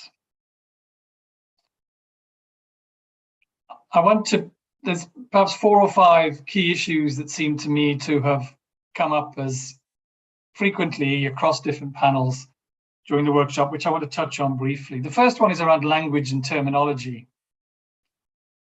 The issue of whether we call ourselves, people who work in the field, human rights defenders, the term protection. Some have criticized these terms as being too passive, too reactive. Others have defended them. There's been suggestions of alternative vocabularies that are more anchored in agency. I think we were all moved by Adriano's intervention yesterday, where he talked about how empowering it was for him to wear the cloak, the label of human rights defender. It seemed that intervention got spontaneous applause from the audience. So the terminology that we use is itself contested. Sometimes the terms take on unanticipated lives in real world politics and activism. So that's one area. A second related one is around communication and engagement with audiences. Rogers talked very powerfully about training law students in Zimbabwe and trying to equip them to engage with the community or communities, which involved knowledge of customary law and practices, the ability to engage with community leaders, and so on. In human rights, we've developed a very particular language, a professionalized technical language that is designed to speak truth to power, to states within the halls of the United Nations and so on. But it hasn't equipped us very well to speak truth to people in wider communities. We need a language that enables us to do that. And this also relates to the issue of where knowledge resides and whose knowledge takes priority. Much academic and human rights work revolves around engaging with people to teach them their rights as they exist in law and expecting them to act accordingly, which in my experience almost never happens. An alternative approach is to engage in a process of deep listening, where we understand what people themselves in any given context understand by rights and entitlements, and taking those concerns to rights and indeed other discourses of resistance and liberation to see how they can be furthered. So there's work to be done around communication. Another thorny issue which has come up a lot is around the politics of human rights. So at one level, it's true to say, as one commentator has argued, that human rights occupy the field of emancipatory possibility globally at the moment. It has become dominant, too dominant. and overrides other discourses of resistance and emancipation and struggle. It's been nice at this workshop to hear from student activists about trade unionism, about different ways of thinking about resistance. So that's a reality, or at least a partial reality. But it's also true to say that when any of us go and work in particular contexts, people's moral worlds often don't relate to human rights at all, and are often plural. So I've done work in Tunisia over the last decade, where if you work in rural areas, you have to look to advance human rights through Islam. You cannot seek to apply human rights as a standalone moral secular discourse. So we need to learn how to work across moral vocabularies, and that's a role that perhaps universities can help us with. The radicalism of human rights has also been questioned again and again, particularly capital H, capital R rights, the legal instruments that work through the UN, and the kind of complicity of this regime with colonialism, neocolonialism, capitalism, and so on. And perhaps the argument that at its best, that kind of human rights can only provide things like the market with a slightly more human face, rather than more radically questioning it as a kind of system that governs the globe as we know it. So if we hold that in one hand, then I think in the other hand, we also have to hold the reality that human rights defenders are being attacked at unprecedented levels across the globe. If you're working on LGBT plus or environmental rights in many places, you're doing amongst the most dangerous professions in the globe currently.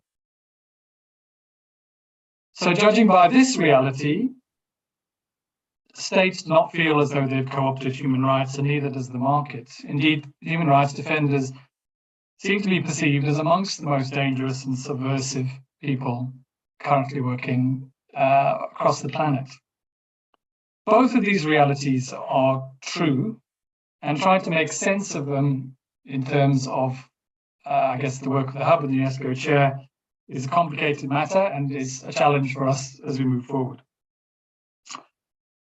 I guess the final area I want to touch on is networks and knowledge sharing. I've been struck by comments during the workshop that people don't know what's happening in other parts of Africa, and that sometimes the knowledge that they get comes from international sources.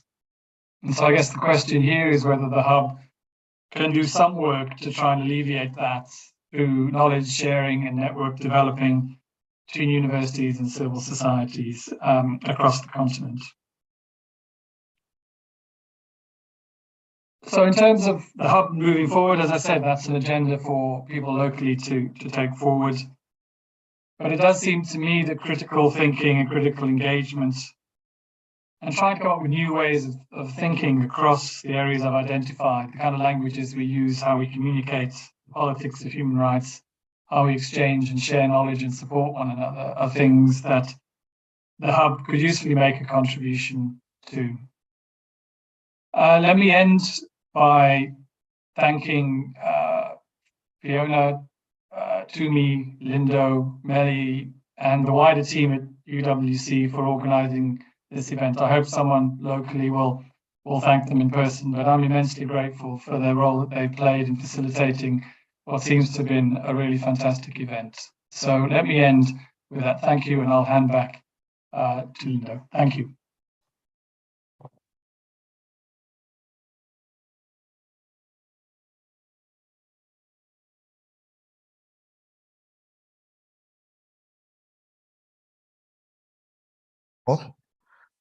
For those closing remarks, I think now I'll hand over to Wanza, and then thereafter I won't come back to the podium again. Straight after Wanza, we will get Fiona.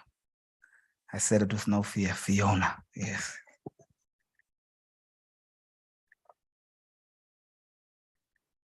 I don't have a lot to say.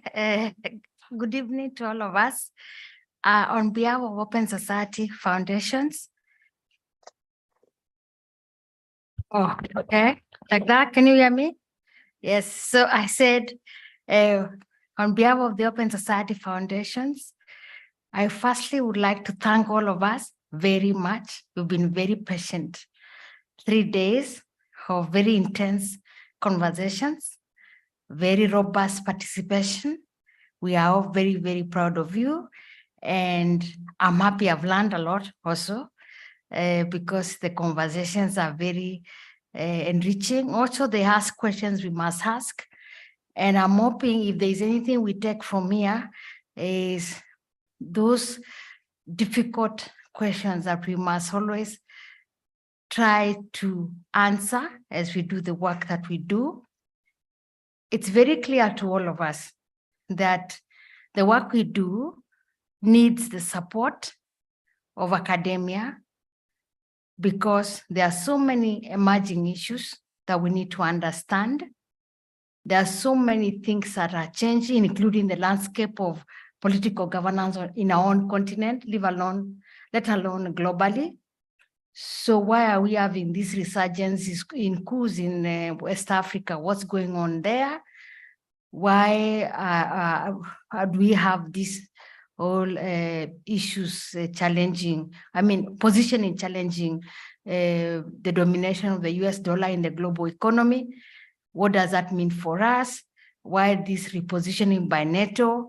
What does that mean for the work we do? And those things look very up there in the sky, but they have real impact on the work we do. They determine how power responds to your initiatives. They determine who is supportive of your work and who is against it. They determine how populations receive the messaging and the demands you make as a constituency in advancing democracy and human rights. So there are very many issues now we must seek to understand, and we must seek to define for ourselves and what they mean for the work we do, what they mean for the African continent. And we can't do that when we're busy in the field running, and there's a lot of running we do in this sector, and also without creating the spaces to think, to interrogate what we are seeing and what we are doing. Does it work? Does it not work? Why isn't it working? What do we need to change? Why? So we need to ask we call them the 5 wives, I'm sorry, Mary, and the 1 husband. Why, what, when, how? Are those 5? Well, you get it. You get what I'm trying to say. The 5 wives and the 1 husband. We have to keep asking that, because when we keep using those, asking those questions, we are able to keep reflecting on our work, and we can't keep running. I was telling someone yesterday, it feels to me a lot of times we are running on the spot. There's no movement, and we need to move. So how do we move? So what, why, when, with who, and how? 5, Mary, it's not, it's I know, and the 1 husband, it's not gender insensitive, it's just a way of making sure people remember. 5 wives and 1 husband. We need to have that when we are doing our work. And then lastly, I would like to say that we think that one of the biggest investments, institutions like OSF, institutions like the University of Western Cape, institutions like the ones present here, we must invest in is connecting the human rights movement on our continent, because that's how we learn from each other. That's how we tap into our strengths. That's how we build each other. And that's how we will be able to lift the heavy weight that we must lift to change the balance of power on this continent and ensure that we at least change what we can change in our lifetime, and also hand over the important skills and tools, the passion and determination to the coming generations to continue the war that must be fought, because this will not be just ended at our in our lifetime. So with that, I'll thank Fiona and our team Some of them, I don't know their names very well. We are very grateful to the team of young men and women who were assisting to put this together. I also once again take this opportunity to thank the Women's Human Rights Defenders Initiative. It's also a very strong team of very powerful African women. And we say that wherever we are, we will be looking out for each other. We'll work together, and this should not be the end. We must always, this work, you keep building on it.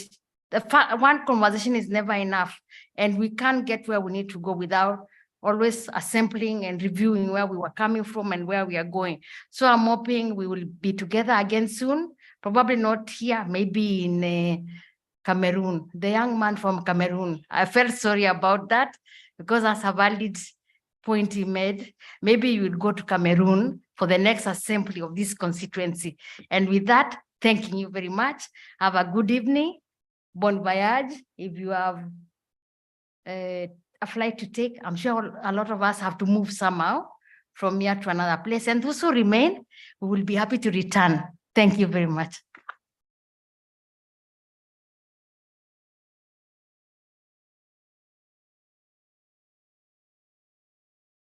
Thank you, Mansa. So I get the wonderful privilege of doing a lot of thank yous.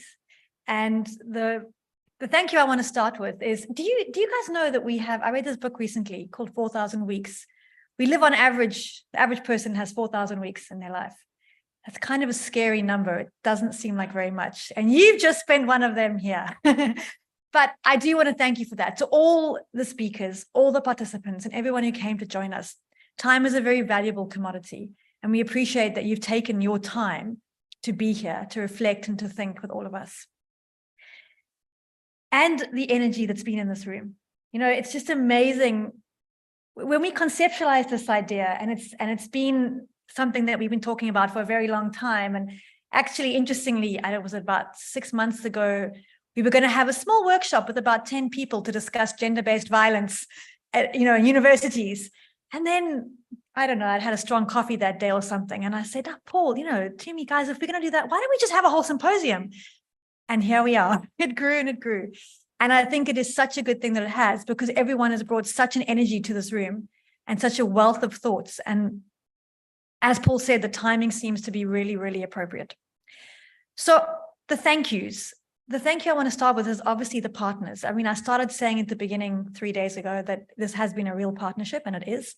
And so firstly, thank you to the UNESCO chair. Thank you to Paul's chair, because someone has to allow us to come together. Unfortunately, we aren't birds. We can't just clap our wings and fly together. And so we appreciate the resources that are donated and given. Donated is a strange word, but I suppose it is. It's an act of giving to support. And we know that these are hard choices to make. And we really appreciate that this is a space that the UNESCO chair is supporting and building. And part of that also is to thank the Open Society Foundation. And particularly, I want to thank Masha for her inspirational idea of being able to see the value of bringing human rights defenders together with university researchers in the university space. And so thank you very much, Masha, for doing that. And thank you also to your broader whole OSF team, to Wanza, to Brian, to Sipo, to George, for also bringing not only your intellect, but your support to all the work that everyone does here. And then the African Initiative of Women Human Rights Defenders. Some of us have got to know each other quite well over the last few months. To Constance, Mary, Laurel, Simpiwe, Lingiwe, and others. I don't want to miss anyone else's name, but thank you for your energy and effort as well, and helping the human rights defenders come to this space and doing it so well. Organizing is not always the easiest task. To our UWC team, to Melody and the AV team at the back there, thank you. You're hidden and you're quiet, but without you, so much wouldn't happen. So we do appreciate you, and thank you, Melody. And then I just have to say, oh my goodness, I feel teary.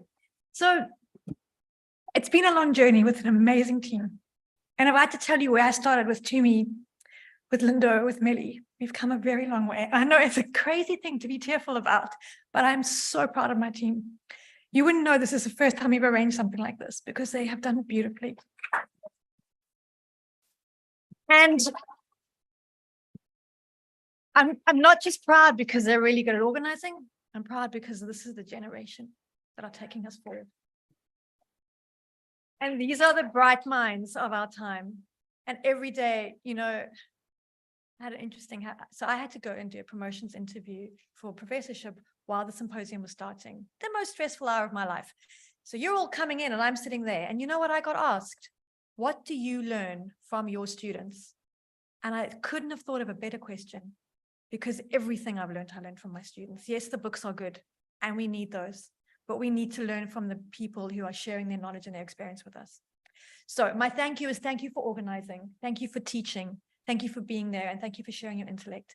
And thank you for making sure that we were fed and transported and holding this space. So thank you to my wonderful team. And I look forward to many, many more opportunities for all of us to engage and to continue sharing and learning. And now I'm going to say, could we come up and have a team photo? The last standing women and men of the Symposium of 2023. I think there are about 40 of us left, which is fantastic. If we can come and have a photo, and then everyone can go and enjoy. Hopefully someone gets to enjoy the Cape Town weekend and have a wonderful Friday. Thank you.